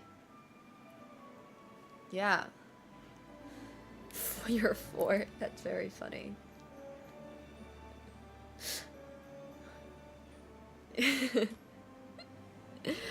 Well, I don't... Yeah, I hear you, Psych Chess. If I've learned one thing from being a chess player, is that, first of all, I don't understand how I got good at this game. Because I cannot, for the life of me, get to the level I want to be in poker. And it makes me very, very, very, very, very, very, very sad.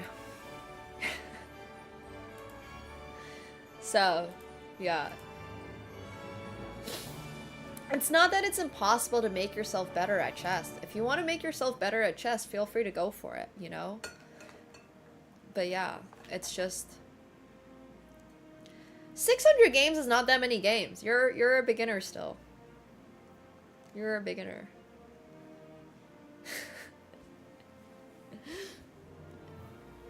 So...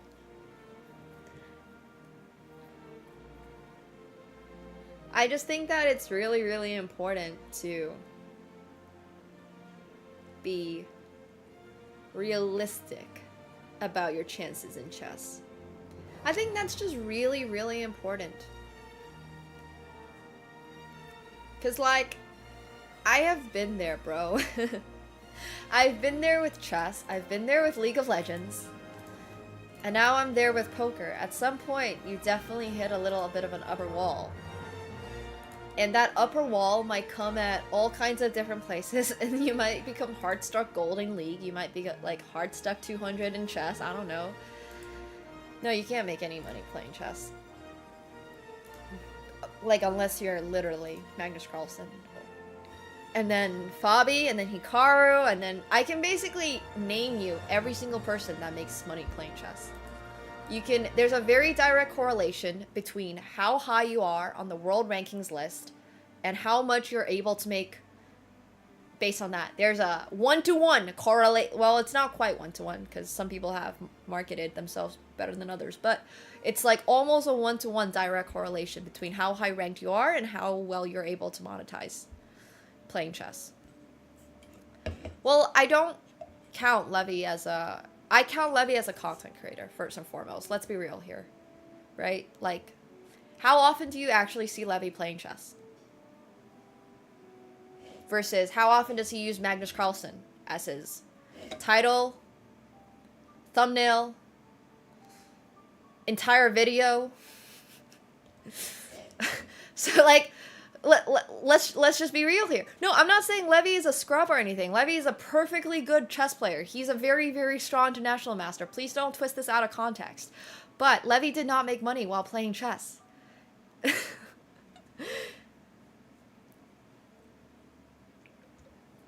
It's not the same as doing it for content. It's absolutely not the same. Yeah, Levy beat me blindfolded and didn't get a penny for that. Proving my point. Literally, I didn't pay him. Did you pay him for beating me blindfolded? I don't think so. You can make a living off of chess, don't get me wrong. I'm very, very specifically talking about playing the game. Playing the game is very different from... Playing the game is extremely different from making content on the game. It's just not the same at all. It's like, how many tennis players do you think actually make money based off of how much they win in tennis tournaments versus coaching and brand deals and all that stuff, you know? Like, let's just be real here for a second. It's just not even comparable. It's just really, really, really not even comparable. Oh yeah, absolutely variance. For sure. Levy is an amazing content creator. It so happens that he is a chess player and that he utilized his good content creation skills in chess. But let's say, for example, Levy was a League of Legends player. I assume he would have also have become a really good League of Legends content creator. He has a knack for making content. It just so happens that his niche was chess and he did a very good job at it.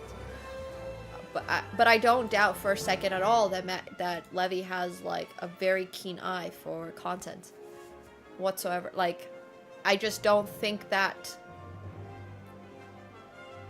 the fact that he is a chess player, like, sure, yes, he's a very good chess player once again, but he just straight up makes very good content. He makes content that even if you don't really know much about chess, you're still interested in watching. So yeah.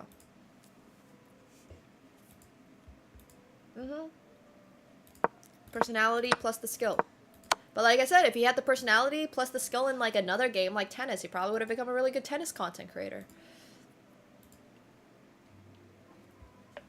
So I just don't think it's necessarily that one-to-one. Being good at chess doesn't necessarily make you a good content creator.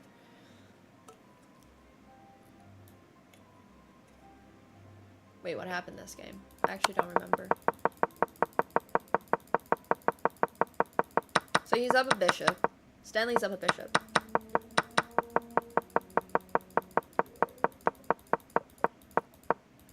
Yeah, they're tennis content creators.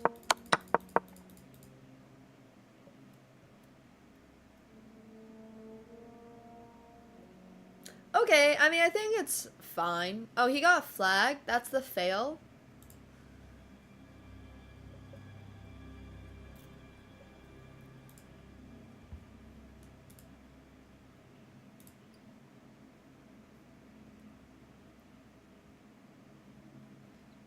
Is this a fail?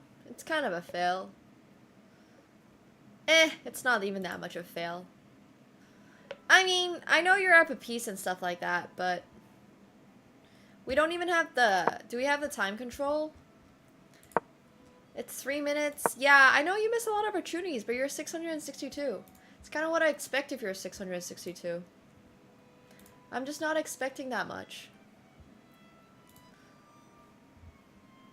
Okay, next up, we got Boy Shack. I played as black. I might have tilted a touch after losing my final game before hitting 2200 for the first time. It's not really disrespect. It's just that if you are low rated, why would I expect that much out of you, you know? It's called being pragmatic. Like, I think it's very difficult for a 662 to submit a game that I'm like, oh my gosh, how the hell did you play? Like, you know?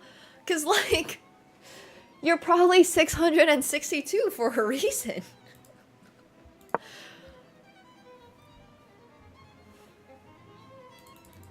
I might have to... Okay, rating 22. Did you hit 2200? You made a 400-point jump? Oh my god, this game looks terrible already.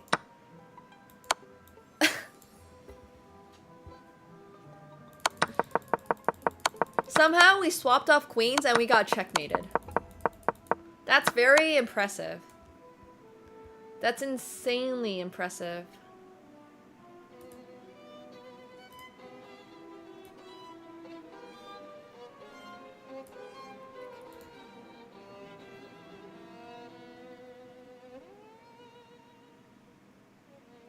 This is very much like that YouTube short game, yeah. How not to lose in chess. These, like, pair bishop things are actually honestly terrifying. Alright, that's a fail for sure.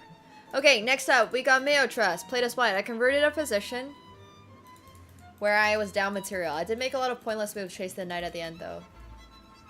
I have a lot of opinions of chess about chess that I keep to myself because, like, I don't know. I think, for one, the chess community is not ready to hear it. But I've been a lot more vocal about it recently. Because it turns out there's more people than I realized that, like... I already designed chess too. I'm just sad that it... Whatever, it's fine. Well, I think a lot of people in chess just take the game way too seriously. It's just not that serious. It's a board game that's been around for 3,000 years. Like...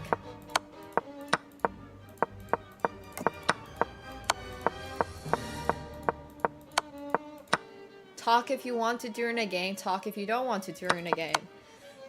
Play whatever time control you want. Like, why are we gatekeeping all of this stuff? Give me the Daniel Negreanu.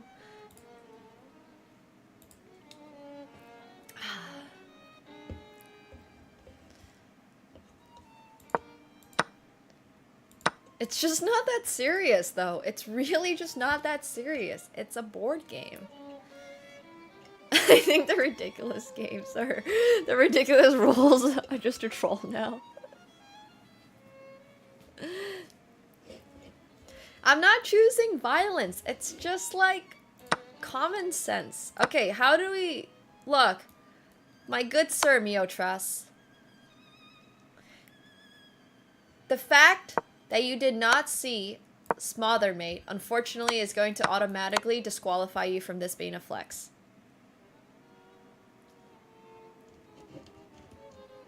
I'm sorry. That's just how this is going to work. You had a Scholar's Mate.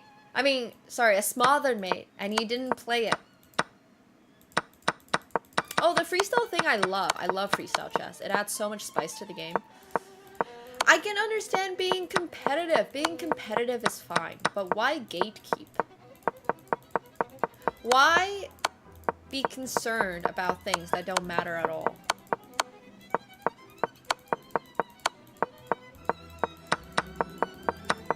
Isn't Smother Mate literally like the first checkmate you learn at 900 though?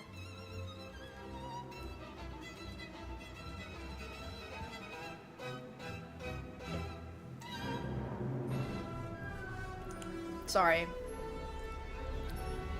I can't pin this game. You missed Smother Mate. Do you see it? No, fair enough. Honestly, that's a good point.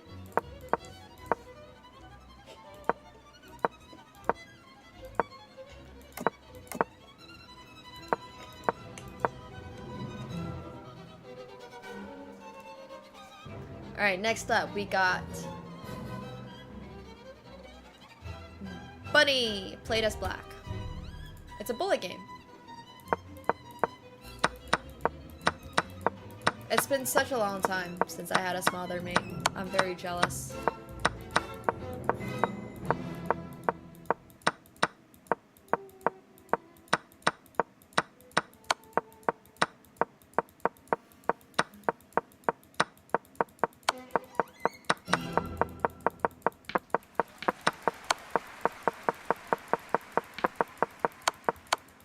Alright, nice. I think this is good. Do I think it's a flex?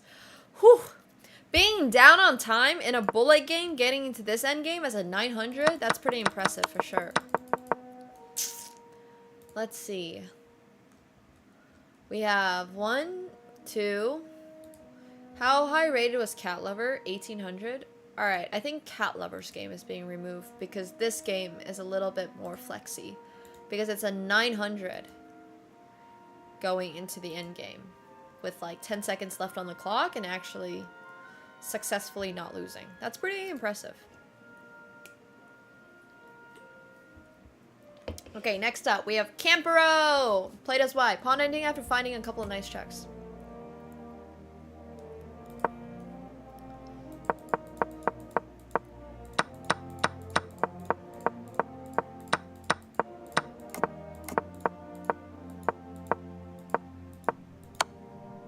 Yoink! Love being 400, seeing this discovered attack. That's amazing. I like it. Oh, we blundered the queen, but that's okay. They didn't see it. Alright. I mean, it's not the cleanest game, but as a 400, I'm pretty happy they won. There were definitely a lot of chances for the opponent to, What the heck, bro?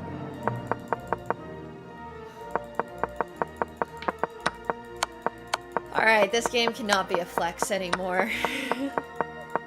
Do they even win? Oh my god, okay, they did win. Holy shit. Had me stressed for a moment. Actually had me stressed for a moment. That went downhill so fast and then it went uphill.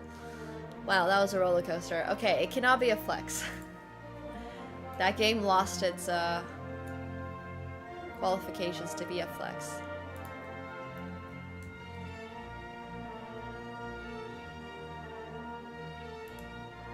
That's life in the 400s? Yeah. Alright. Flex. Playing as black. Managed to scurry around and get into a winning position down a queen.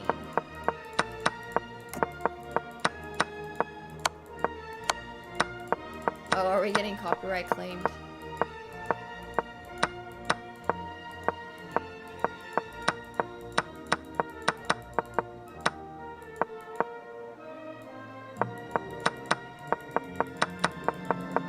Okay, but we're winning. Okay, we're no longer winning because we somehow let this pawn promote. We could have just not let them have a queen, you know? Oh my god.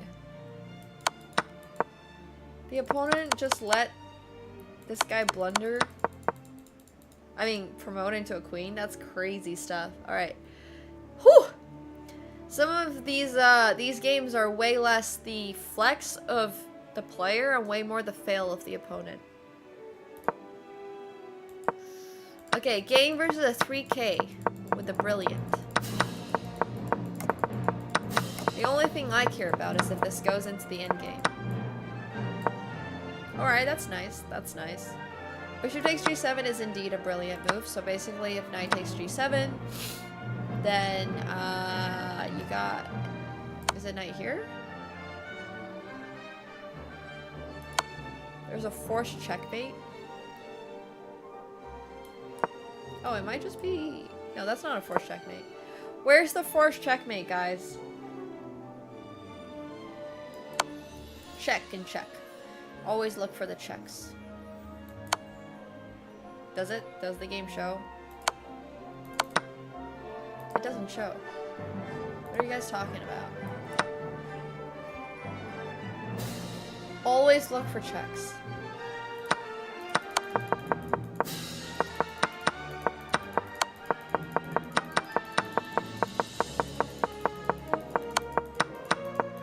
I'm not even really sure this counts as the winning in the endgame though. Like, I think the game itself is really good. It's just that you were already going to this endgame up the exchange. Yeah, I just don't think it really, like, shows off the endgame. The fact that you got into an endgame is cool, but it's not like you won in, like, you were already winning in the middle game, so therefore you were winning in the endgame. Oh, these don't count. I see the X's now. Okay, thank you. Look at Hima's game to have an idea of what an endgame is hilarious. It is a cool game, but this week's theme is Endgame, so. Alright, last game for today's Flex Friday. I'm going to lock the thread. We have Padawan, played as white. Yeah, just look at the 400s game, you know, for an example of a good endgame, no problem. Something you hear every day. Okay, Padawan, plays why. I forgot a Casa, but still in the game, I guess a 900. Did I miss yours? I'll take a look.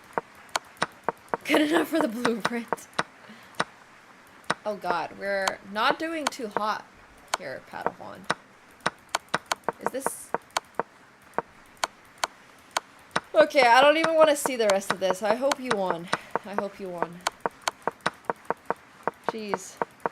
Oh my god, do we really need a queen?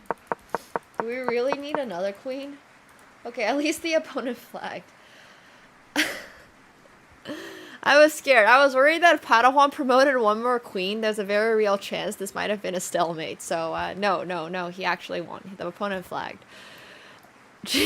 Alright. GG's, Viper. GG's. Let's see. Okay, are you Benigns game? I might have missed this. I'm sorry. From a over-the-board rapid tournament in March. Whoa. Why is this in the middle, starting in the middle? I was low on time, played all the moves here, one by keeping my pieces active, giving my opponent a difficult choice to find a nice promotion tactic. Wait, where's the first part of this game? No, but actually, where's the first part of the game? Oh, just showing the end game? Okay, fair enough.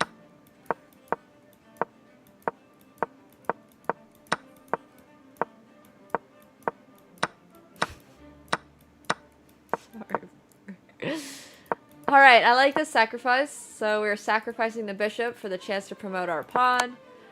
So basically, if yoink, then we have rook c8 check. King has to go here, and then we can promote the pawn. And you don't want to do this in this move order, because then the king comes here and defends the pawn from promoting. So that's pretty good stuff. Yeah, I like that. I like that move a lot. I like this move to win a lot. Do I think it's a flex, though? Not sure. I don't think it's necessarily as much of a flex as some of these other games. Alright, this week, let's start with the fails. I'm completely joking, Viper. I mean, your game still makes the fail category because we still need your game in the fail category, so. Let's go over fails first. Yeah, we have 5, right? With Vipers? Unless I'm mistaken. So, Viper, Boyshak, Thug. Oh, we only have 4. And Stanford Rob. Okay, so these are your 4 fails for today. So, starting off with this classic. We already saw this game a previous week. Actually, I believe win the Flex Prize. But now we are getting it submitted from the opposing side. The side that lost. So, Rob over here is playing against a 382, and he is already up 2 pieces. So this started out at a custom position. Just FYI, this is a custom position. This was a custom arena. Yes, you'll get your VIP, Gary. And then Rob is already up 2 pieces, 4 moves into this opening, which is impressive from Hema. But what's even more impressive is how Rob wins this rook, and then manages to... Rob manages to lose this rook and is still somehow winning this game, but he forgets about the checkmate because he got tempted by the fork. And alas, he gets checkmated. So that is why this game is on this week's Fail Friday list.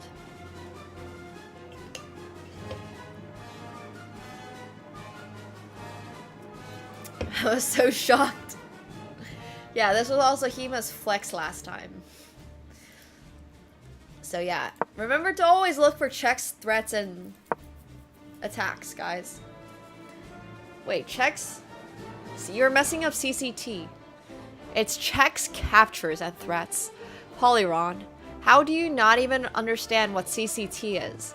See, this is why some of you guys are never going to make 1,000, because you can't even remember what CCT stands for. Bro was so confident in typing out checks, threats, and counters. Although it's not bad to look for counters, but CCT stands for checks, captures, and threats. What's it called? It's the moves that you should be looking for in every single position. Yeah, I appreciate you trying, but still. It can't be that difficult. I mean, also look for counter threats, sure. Okay, this game was actually really impressive. So we somehow go into a very normal Slav, and then Pranov decides to get fancy and go for this free pawn, whereas there's probably a good reason why there's a ton of theory in the Slav, yeah? And it's probably not because of this free pawn. So, what ends up happening is queen takes b3. He thinks that he's winning a pawn, takes this knight with the check, but the opponent takes back with the e-pawn, and then BAM! He gets checkmated on move 10 as a almost 2000. So that's why, ladies and gentlemen, when you're 2000, there are probably very few free pawns. You know that rule of thumb that's like there's no such thing as free lunches? Probably applies more when you're 2000, sadly. So. Alright, in actual similar fashion, Boy Shack over here plays a very suspicious Benoni, trades off queens, goes into the endgame, trades off the bishop for the knight, and then gets promptly checkmated as well. So once again, yeah, I think, I don't know any of those players, Gregory. I don't know anything about... Well, it's not true that I don't know anything about baseball, but I certainly don't know any of those players. Yeah, smooth transition from the middle game into getting checkmated. Love to see it.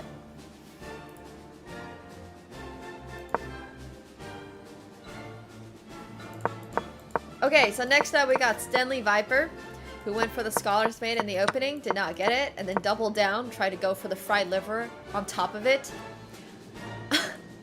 Sorry, I just find this sequence of moves very funny. First we go for the Scholar's Mate. If it doesn't work, then we try again. And then we try again. I don't know, like, I mean, it's fine. I just think it's very funny. I just think it's hilarious. I don't even know if it's intended to be, like, an attempt at the Scholar's Mate and the fried liver, but it sure looks like it's an attempt at the fried liver and the Scholar's Mate, all within the first few moves. And then none of it works. None of it works. But Stanley actually goes into a pretty good endgame with the Bear Bishop's Cult Tenacity. I love that. And then, yeah, I mean, I actually think that this endgame is not that easy to win. Like, the pair of bishops is actually not that clear in the spot, so it is a fail. They see flags with being up to bishops, but it's already pretty difficult to win. So that's why Stanley's game is also a fail, but not the worst fail. Alright, so who do we think deserves $25 this week? Who deserves 25 buckaroos? We have Rob, 2022. We have Pranav, Murdy, 45. We have Boy Shack, and we have Stanley Viper. Thank you so much, Kaz, for the 5 months. Appreciate that. Good evening. Hello.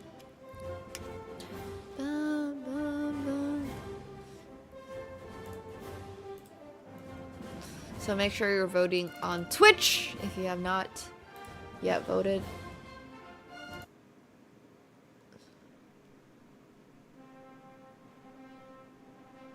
I don't know if I love any of these.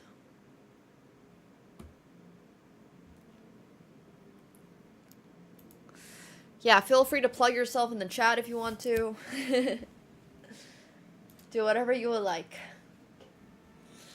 You can vote for yourself.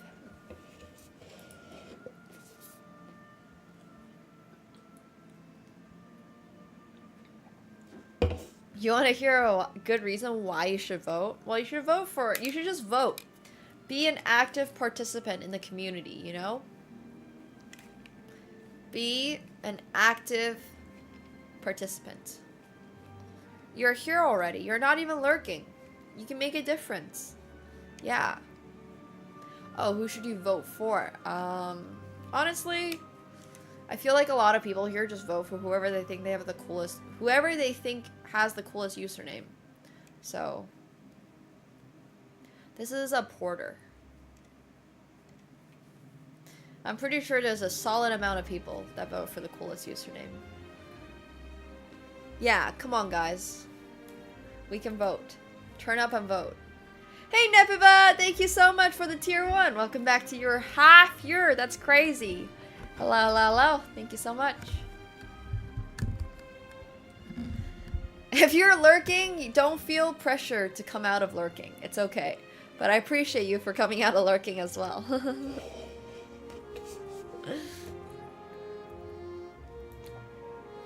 Also, we are going to be playing poker later if anybody wants to sign up beforehand. And then we're going to get coaching from Mr. Jungle himself in a little bit as well. The Star Wars. You mean the Lego building? It's been really fun, yeah. We are actually... What is 7 out of 17? There's 17 bags. 7 divided by 17 is... We're 41% of the way through.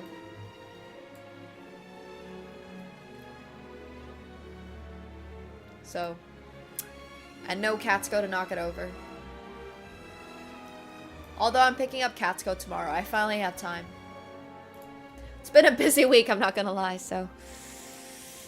Yeah, no, AkaNemsko is coming back tomorrow. I just have had no time between the ketamine treatment and then, like, the off day because of ketamine treatment stuff. I just haven't had time to go pick him up, so. Thanks, Queggles! I appreciate that. Thank you. Then you'll be eligible for all future giveaways. Hell yeah. Thank you so much. The ketamine treatment? I would say the ketamine treatment so far, while the ketamine treatment itself was useful, I feel like I fucked up my life again this week. So I have to admit, I don't think I made the full use of the treatment. So... yeah. It's alright.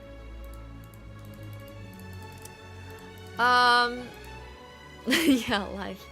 It's not that it's that bad, but the treatment itself I felt like was really productive. I felt really good, like mentally after it, and then I felt like I figured out a lot of stuff with the therapist. But then I'm not gonna lie, this week has been insanely stressful. And then, yeah, it's just, I don't know. It's just been insanely stressful. So, it is what it is.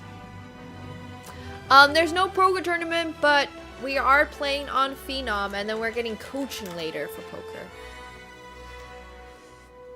So, it's alright. It is the first session. But one of the things that you're sort of supposed to do for ketamine therapy is to like practice healthy mindsets and healthy living directly after it, because the drug has like effects throughout the week. So one of the things that I have done is try to be more healthy and like, you know, work out. I've worked out every day, or like, and then I go do the congratulations Boy Shack on winning your $25. Hell yeah. It's been a properly rough week, but that's okay. Sometimes it just happens.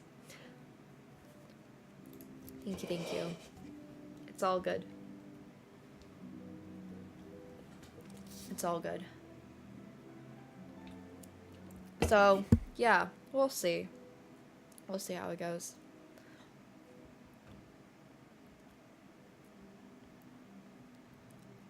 It's Boy Shack. The ketamine treatment is for my anxiety and depression. But I think I'm starting to realize that it might not be just depression. It might just be my life overall. So, we'll figure it out. It's all good.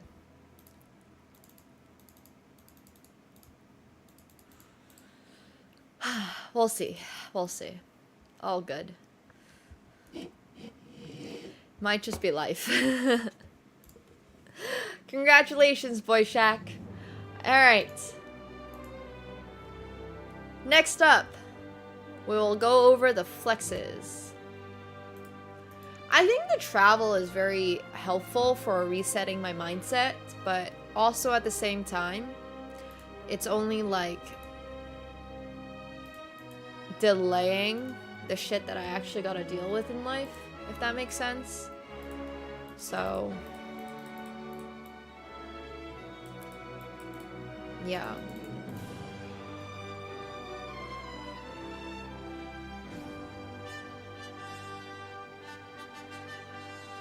It's all good.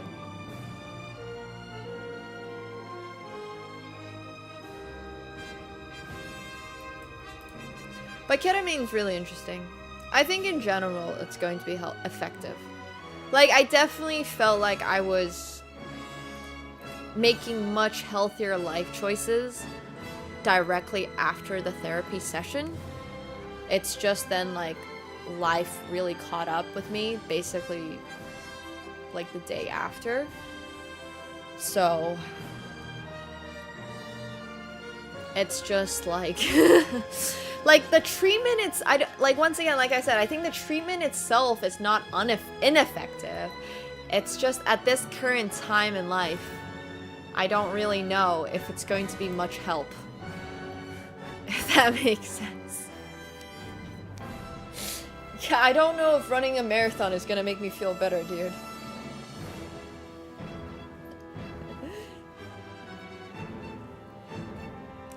So, yeah, it is what it is.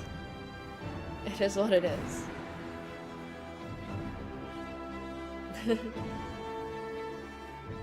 Maybe a half marathon.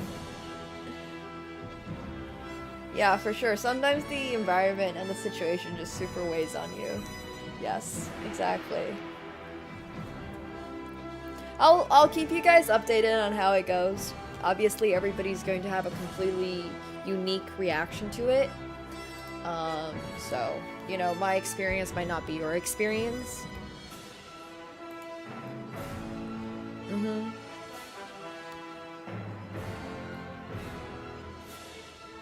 But I don't know. I wouldn't say I've been particularly, like, depressed or anything like that. I think, once again, like I said, I'm just getting hit. It's like when you're, you know, when you go into waves that are way too deep and then you just get smacked over the head with them. Like, that's just how it feels with life. And I think I'm starting to realize it might not necessarily really have that much to do with having depression or anxiety. And it has much more to do with the way that, like, life currently works. So, yeah.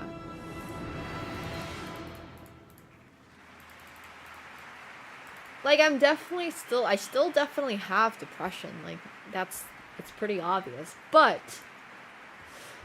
the only thing I'm able to control exactly is how I react to it. And I'm starting to realize that, you know, despite going through all this stuff, I'm just like, wait a second. Maybe it's not me entirely. And sometimes, maybe it really is just life. So that's another, like, big realization. So that's like, that's something else that I'm coming to realize. I'm just like, oh, wait a second. Ah, frick. Oh, thank you so much, Nipiba, for the 10 gifted. I appreciate that. Thank you. I super appreciate that. Thank you, thank you. I really, really do. It's all going towards the ketamine therapy. Hashtag shit happens is actually pretty accurate. Yeah. Yeah. Sometimes that's just what it is.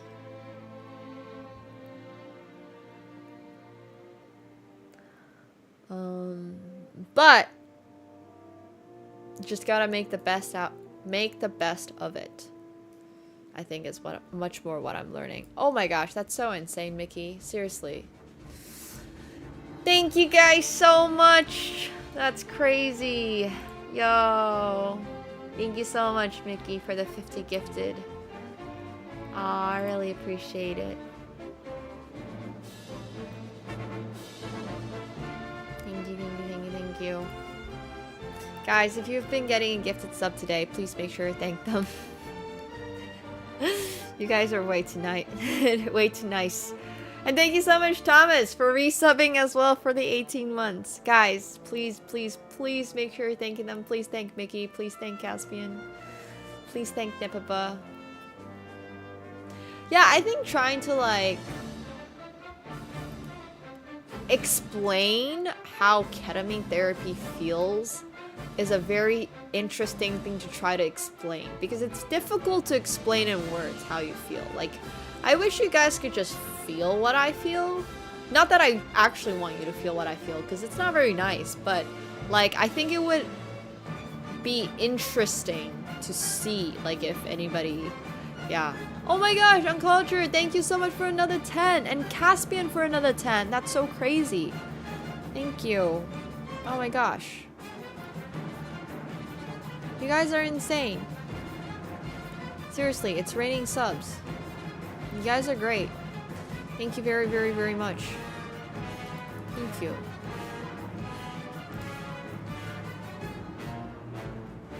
It's actually Sub City out here. If you guys got a gifted today from whoever it might be, please make sure you're thanking them. If you got a gifted from months ago, I just saw Slatter actually thank them as well. So seriously, I appreciate you guys thanking now as well. Yeah, I hear ya. I hear ya. But it's definitely an interesting experience. So, like, I'm glad that I'm going through it. It's something that, like, ketamine therapy is something that I've been trying to find the time for to do. And a lot of people have told me that one of the best times to do ketamine is when you're able to just take like 3 weeks off or something. And I just can't do that, right? So, like, I'm making the best out of the situation, which is very fair. So, it's not really hypnosis, but it basically makes you feel, it basically makes your mind more receptive to change, if that makes sense. Like, if you're typically someone who is chronically anxious and depressed like I am, then the mind is more like, okay, I'm willing to feel happy, or I'm willing to feel X, whatever X might be. It does also sometimes mean that you, like, are more receptive to also feeling depressed, but that's why directly after the therapy, you're just trying to be in a good mindset, you're trying to journal, you're trying to stay in nature, you're trying to do things that calm you, and stuff like that. Hey Octo, thank you so much for the gifted. I appreciate that. Thank you. Seriously, I really appreciate that. It does also apply to the negative. Yeah, it does. It's not like it comes with both, so you just have to be very careful and then not get yourself into spots that are going to put yourself into the negative, basically. So that's another really, like, crucial thing, I think. Yeah.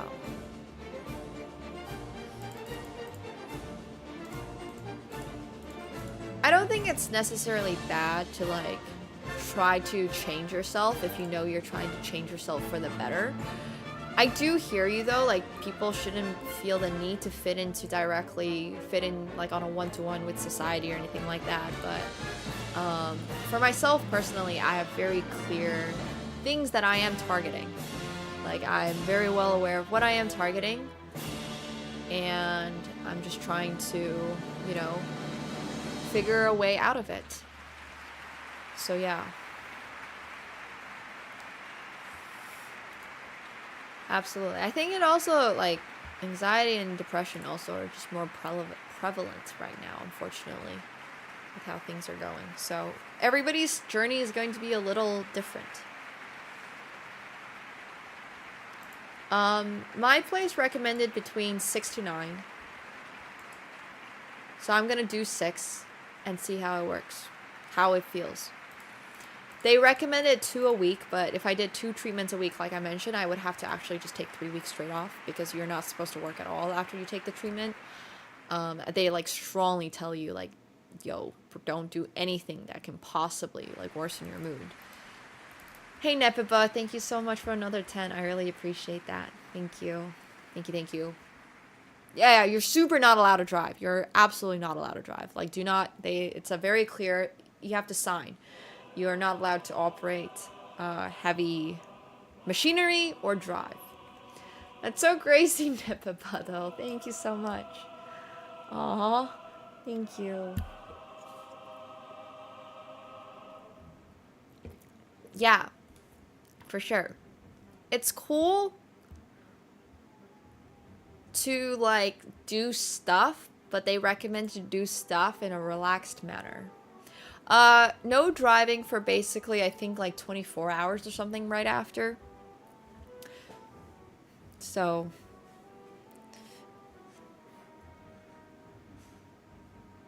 you're also not really supposed to, like, they really strongly suggested not going on social media, I think is the key one. That's the key one. Just because of all the negativity that can happen on socials. Yeah, well, so basically my relaxation was just chilling at home. I watched a little bit of Ozark. I had yummy foods.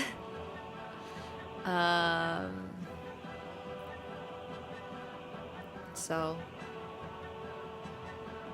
yeah, spa. I went to the gym in the morning. I do it intranasally, which is not very comfortable. It's basically like a nasal spray. It's literally a nasal spray. It was not comfortable. I mean, it wasn't really a spa. I went to the steam room. But I think it was a very fascinating experience. I'll let you guys know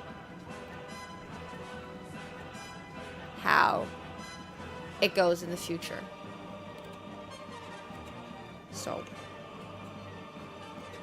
yeah, I mean, I'm very careful. There's a nurse administering it, so it's like, you know. Does it help with opening your nose? No, it does not. It actually doesn't taste good at all. So I was drinking, like, chugging ginger ale because it literally tastes like, it tastes terrible. So yeah. Anyways. It just, like, does not taste fantastic. I do love ginger ale, so I was chugging ginger ale, but it was like on the backside of, like, when you take nasal spray, it like soaks the back of your throat basically, and I'm just like, yeah, it's very closely monitored. We have the therapist there. There's like a whole squad of people there. I hope it works for me too. But I don't think it's so much about it working or anything like that. I think like having it work is not necessarily the right mindset. It's just about how can we improve our mental. So yeah.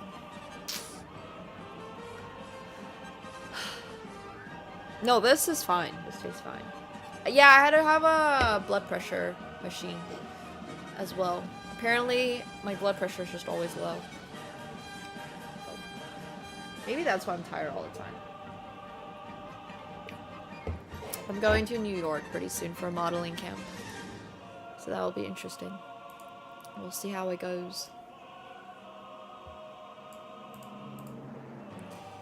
We shall see. But a lot of fascinating stuff.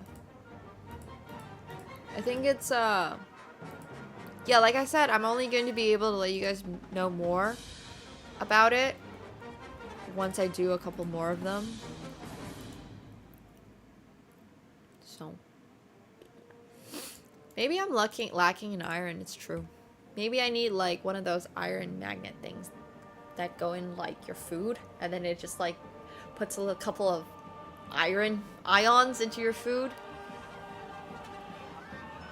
Is there anything else I found that might help? Honestly, like, just chilling. Literally just chilling. I don't have a lot of time in my life to just chill. If that makes sense. Like, I'm usually, the moment I wake up, I'm usually like on something. Like, I have to either hit the gym or have a meeting, or I gotta do something the moment I wake up. So typically a lot of the time I gotta just constantly be on the grind. So I think like ketamine is almost my excuse to not do anything, which is really, really, really nice. So Yeah. And then basically you're just supposed to like work on lifestyle improvements and positive thinking. I am very much a chronic doer. I am. The ketamine trip, as far as I understand, is like a trip in the sense that you see rainbows or whatever. I don't know what people typically experience, but it is a little bit like a trip. You definitely get a little bit of that, like you listen to music, you think about things and all that kind of stuff.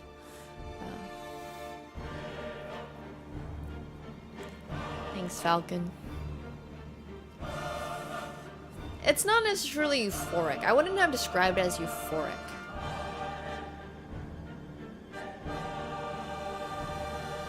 Oh, thanks, Sid. I appreciate that.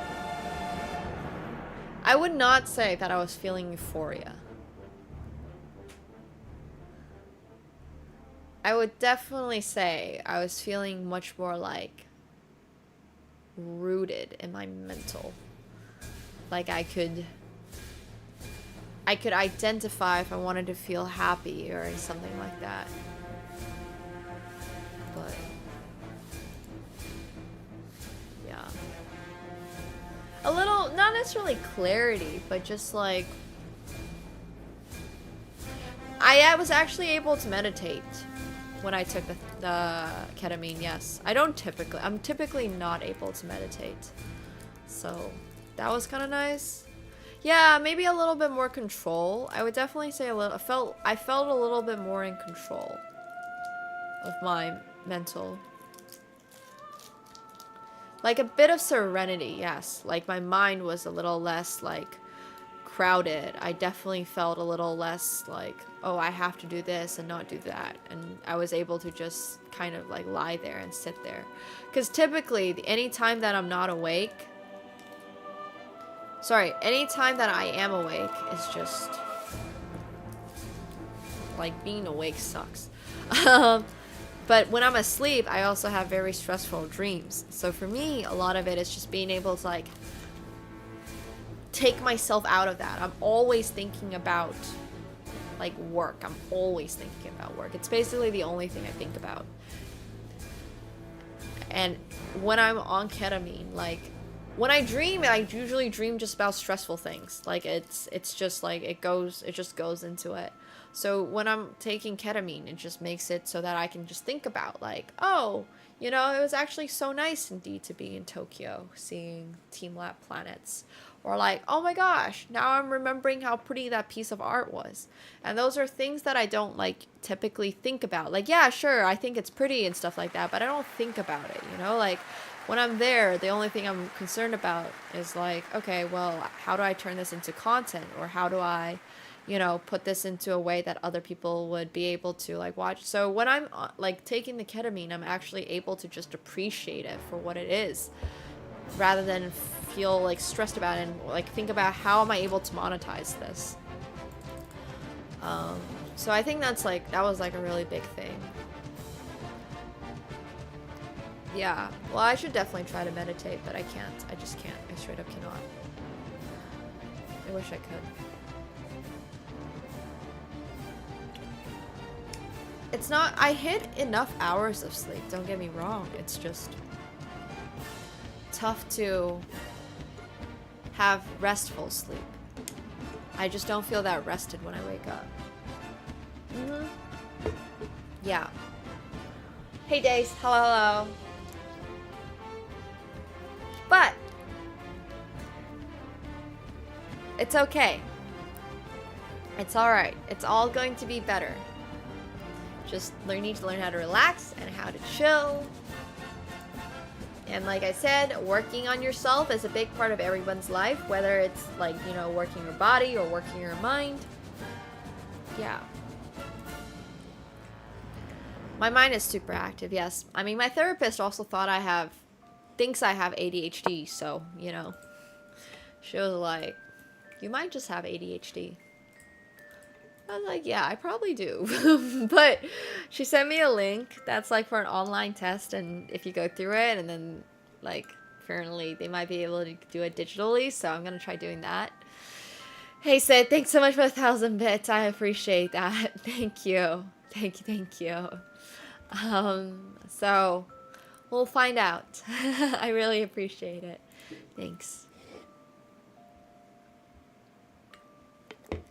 I really like building the Falcon.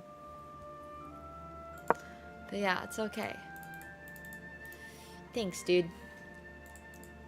I mean, it would be a pity to go through life not thinking that it can get better, you know? So, yeah. Like, you just gotta always be on the lookout for what makes it better. The Venn diagram is just like one circle. Yeah. Sorry, I'm not trying to remind everybody of their own mental problems. If you have any, I'm sorry you do. But also at the same time, I just hope that, like, sharing some of the things that I do maybe will help you, and just letting you know that I genuinely think things like meditation, going into nature, hanging out with people that you actually like hanging out with, and stuff like that can be really beneficial. That is what I have discovered to work. But that being said, it's not always easy to do it. So life is just a long, like, how do we get there? So yeah. Good luck with that, Pep. Good luck with that.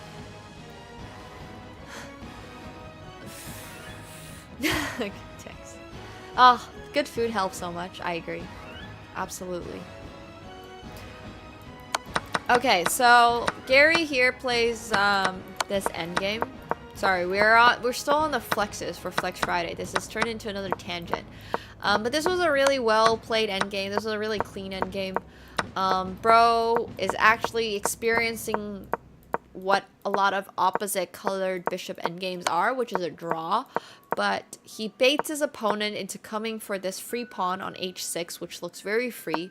But instead of worrying about defending it, like some people might have, Gary just pushes his pawn up, and then goes and promotes, his other pawn.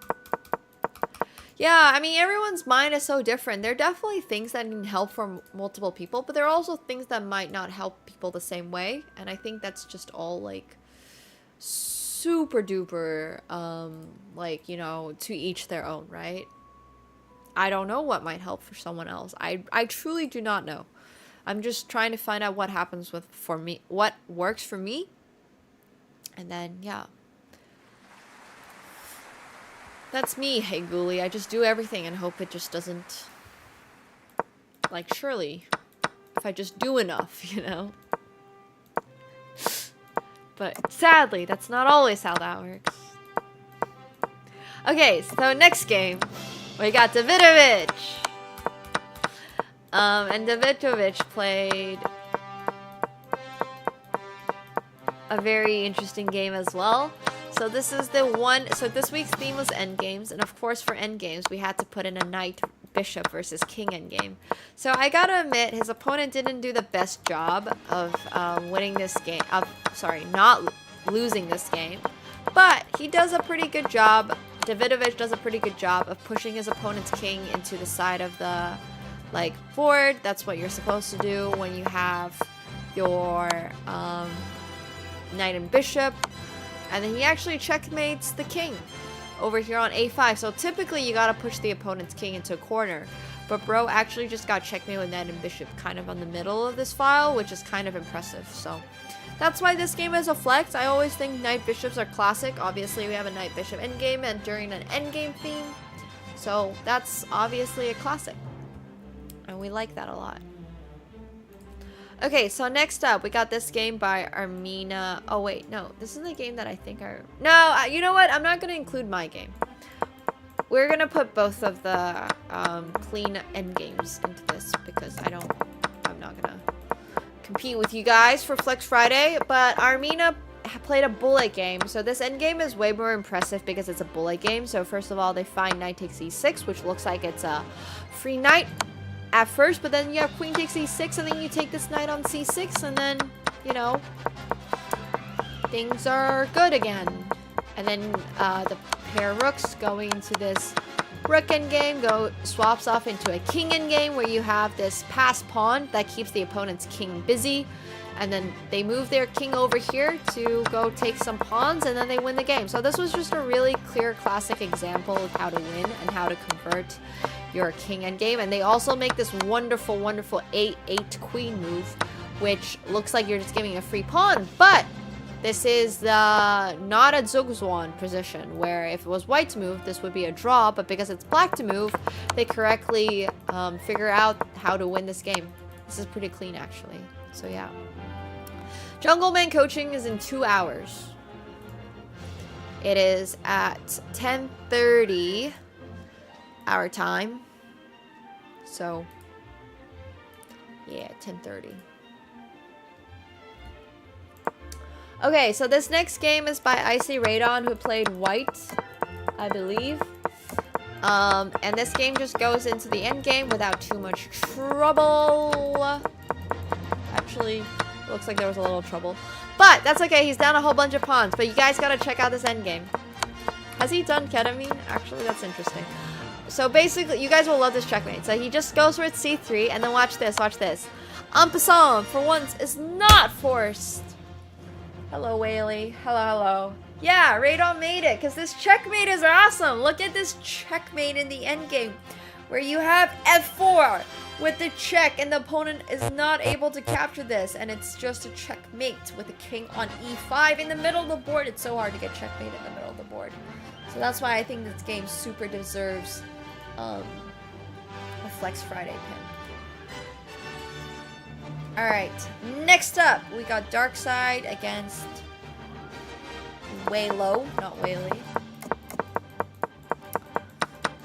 And then Darkside actually plays a pretty solid game. En Croissant was prevented. Swaps off into this endgame without actually too much trouble. And then this is also played on a bullet game as a 900. So once again, I find all this very impressive when you're 900.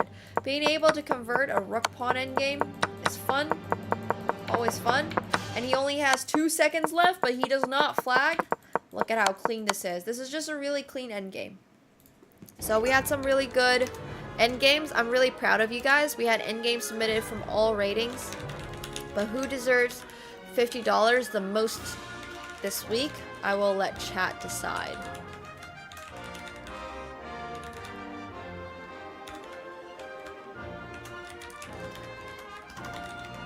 So I'm just gonna put anonymous here as Icy Radon. And then Dark Side.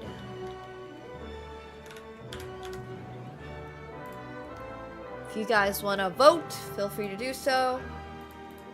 We got our 5 entries, and I'm gonna preemptively give Gary his VIP for the month. Thank you for taking a look through all the endgames. I appreciate that very much. Thank you. But yeah, make sure you guys are voting, okay? Make sure you guys are voting.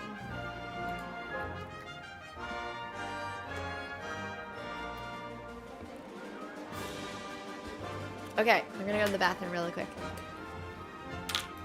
Make sure you guys are voting. If I catch you not voting, I will not be happy. So. Well, you should pay attention to the recap if you pay attention to nothing else. But it's okay. I don't blame you. It's alright. No pressure. Okay, I'll be right back. The knight and bishop was Davidovich.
All right.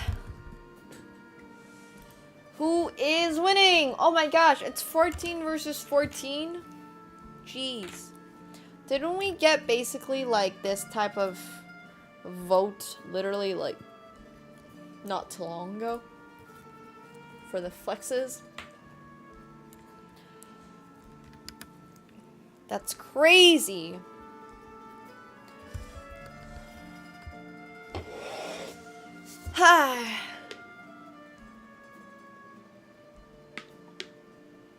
If it splits, it's a vote off. Yeah, we need way more voters in here. Guys, don't forget to vote. If you have not yet voted, it's time to vote. I promise. It's fun. It's zero pressure. Just pay some attention to the recap. Even if you don't know chess, it's not too difficult to vote. I swear. Oh my gosh! Radon wins with 19-18. That's actually kind of crazy. Won by exactly 1. I see Radon's F4 checkmate in the middle of the board does indeed win Flex Friday of this week. So congratulations. Thank you so much. Bro, can you even count 30 something votes? It's at least 20 over that. But yeah, congratulations, IC. You know the drill. We'll give you your 50 buckaroos.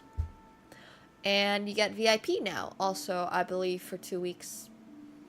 So congrats. Also, who is getting VIP removed? Someone's getting VIP removed. Is it Pranav? Pranav is getting it removed. Yeah. We finally have some people getting un-VIP'd. Well, we are going to have to figure out what our Flex Friday theme for in 2 weeks is. And I think we're actually going to decide that tomorrow. Because I'm not feeling very, what's the word for it? Creative at the moment. I don't know if I'm able to come up with it. My brain is stuck on being bad at mixed games. So I am going to decide what the theme is tomorrow. So stay tuned for tomorrow's chess stream. Once again, like I mentioned, our weekends are now all about that chess. What is that song? All about that bass. Creative games would be a really good theme if it wasn't for the fact that that's a little too open-ended in my opinion. So yeah, we'll usually have a arena for it. So let's decide tomorrow, and then we'll probably make an arena either for tomorrow or for Sunday, and that should all be good. So yeah, cat related. Ooh, imagine if you had to submit a fail for somebody else in the community. That would be really funny, but I don't think that's going to work. But yeah, anyways, I do think that y'all are super awesome for the chess. So make sure once again you're giving yourself a little clap on the back if you are, you know, submitting games, because it's not always easy to submit games. It's really not. I understand the pressure, whether or not it's, you know, not wanting to embarrass yourself or the pressure of having your game reviewed on stream. I truly do get it. So like, if you did submit a game, seriously, thank you very much. And also thank you guys for all your donations and all the subs, because you guys do make things like Flex Friday possible. If you didn't, we'd be broke and we would not be able to economically support Flex Friday. So yeah, I do really appreciate all of that, guys, seriously. And if you did not submit this week, then I hope you guys are getting an understanding of what Flex Friday looks like. Oh my gosh, Nepipa! Thank you so much for another 20 gifted subs. I super appreciate it. Thank you. Thank you, thank you, thank you, thank you. Yo, if you guys got a gifted sub from the Nep, please make sure you're thanking them. I do super appreciate it. Like I said, would not be possible without you guys. You guys are the best. So yeah, seriously, thank you all so much for that. You guys are great. Hell yeah, Ovo, that's cool too. I mean, like I said, if you're here for the chess or if you're not here for the chess, no pressure either way. Weekends are for the chess and for the other stuff and the random rambling, and I guess rambling is always random. Well, actually rambling does not always need to be random. But, yeah. Here for all of it is also really cool. No, but seriously, thank you all. I also wouldn't be able to do you... Whoa, that almost came out wrong. I also would not be able to do IRL streams without you guys' support. So, yeah. Well, Gary actually didn't win today. For once. For once, Gary did not win. Radon beat him by 1 vote. So, we are going to be... He does get his VIP, though. Oh, no. What is Stream Elements doing?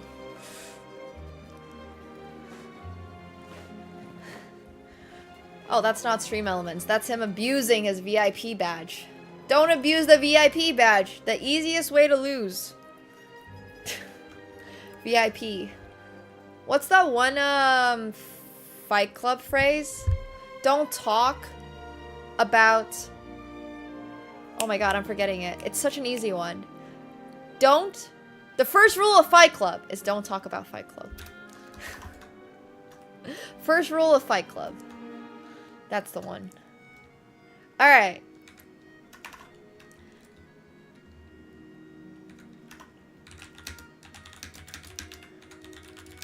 So is the second rule? Is that also the second rule? I still haven't watched it. I'm not gonna lie. Like, I watched it when I was really young, and I did not leave a great impression on me. So I think I need to watch it again. There's a lot of films like that, actually. Oh, shoot. Sorry, I accidentally muted this. It's actually like... Well, I did watch it. I just didn't love it.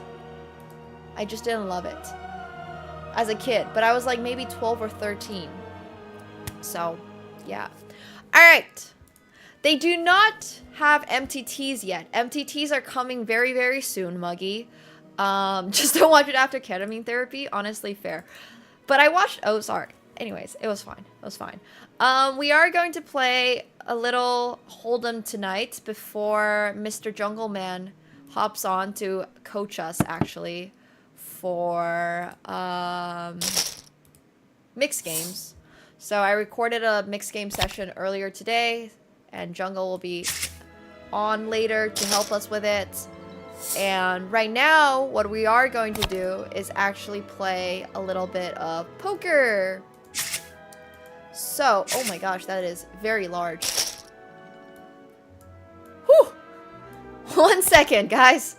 That is a large poker screen. So, it'll give me a second to set up. Alright, take care, Slatter. Thanks for hanging out with us. Appreciate it as always. My next poker tournament is to be decided. It always takes me a moment to set up. It's a little... Well, it's not that it's unlucky when I get dealt in the very first hand.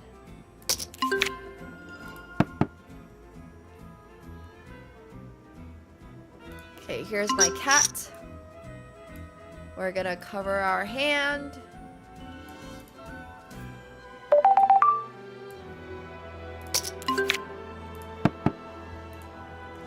And then I'm gonna hide the lobby. Haha! Alright. There we go. We do have pocket nines. So what happened in this hand is I raised... I opened on the small and he 3-bet me, and now we're just going to fold after calling the flop for, I believe it was like around 1/3 pot bet. And I'm going to open up another table as soon as I have this one fully set up. But yeah, if you guys have not yet played on Phenom yet, super simple to do so. Just got to sign up. We got Hema already joining us if you sign up using my code. Oh, I literally accidentally deleted the text today, but... Oh, no, I didn't. Here we go. This is applicable once a month, obviously. Because if you are already a tier 3 sub, then that means you probably can't get it again. So yeah. Here we go. We finally have the table up. I know. We finally have the table up. Oh my gosh, Anonymous. Who are you, Anonymous? I swear. Thank you so much, Anonymous. I really appreciate that. Seriously, thank you guys all so much for all the gifted subs. Yeah, jungle coaching is at around 10:30 p.m. Eastern time. If anybody wants to hop in. Thank you so much, Anonymous.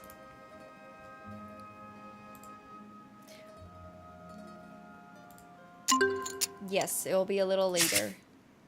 But... oh, that's soon? It is pretty soon, actually.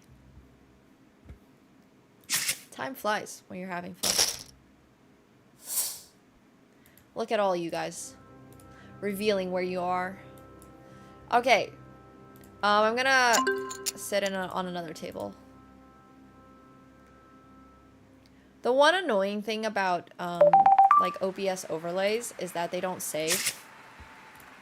I see you, Queggles. I'm joining you. So every single time that I load again, I have to basically redo the whole overlay. It's pretty annoying. I feel like maybe that's user error. But, yeah. I don't know. So far, I have not found the way. Yes. Yes, it is. It is not the best.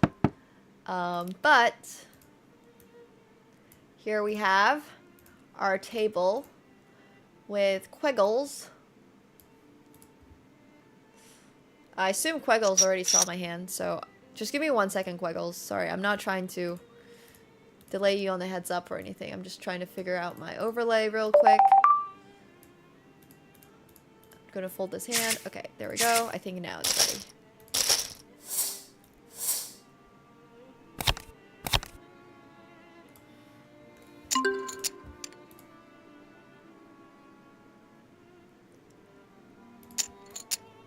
If anybody else wants to come join us, use code Nemo. I will fold the 6-3 off over here.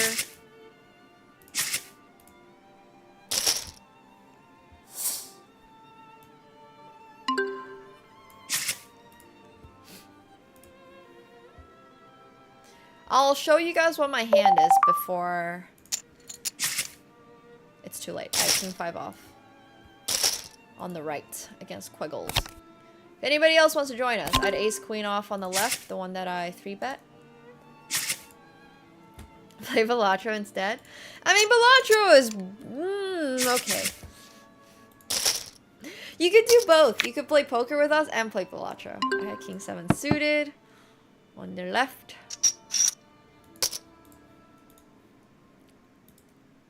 Sorry, I mean on the right. On the right. My left and rights. I still gotta do this thing. Anyone else?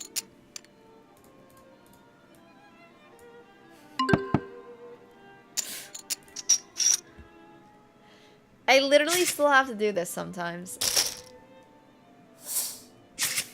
I had 9-5 off on the right.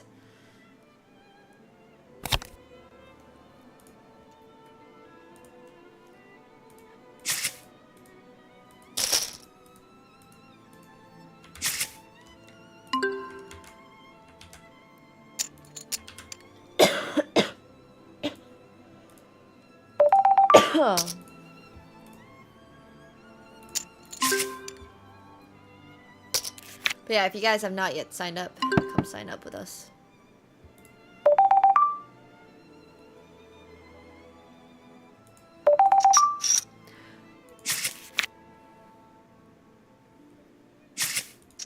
I have 4-3 offsuit for the straight draw.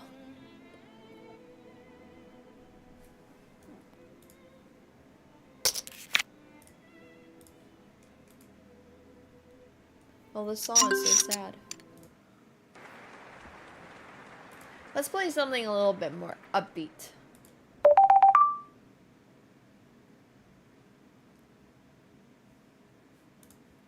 I have 7-3 off on the right.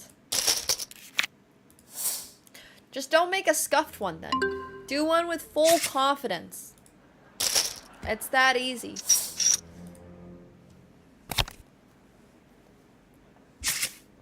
It's just that simple. Just be 100% confident. Yeah, this is the Jaws theme. Bum, bum, bum, bum.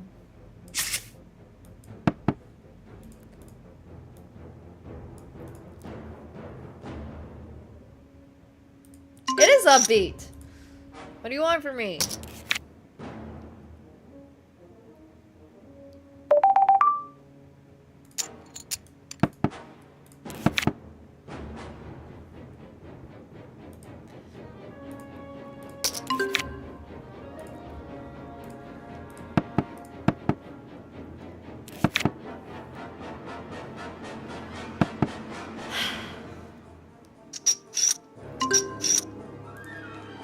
Oh my. Alright, Squiggles. I was just checking here.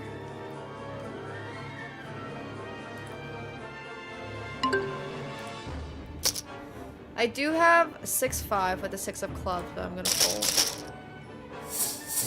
I have 6 of clubs and a 5 of spades. On the right against Squiggles, heads up. Ace deuce off on the right. Our left-hand side table is getting quite busy. Queen 10, no club. Fair enough. Fair enough, fair enough.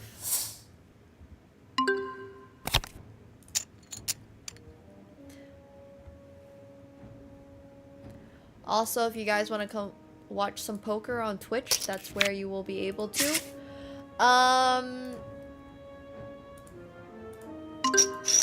So make sure you guys are hopping over to Twitch while you're leading. Yeah, I thought so too. That's why I checked on the turn, because I now have like showdown value on top of it. Sorry. I was folding. I have Queen 9 of spades.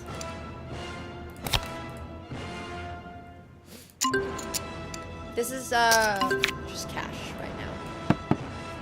But yeah, make sure you're coming over to Twitch for all your hold'em needs. And the coaching.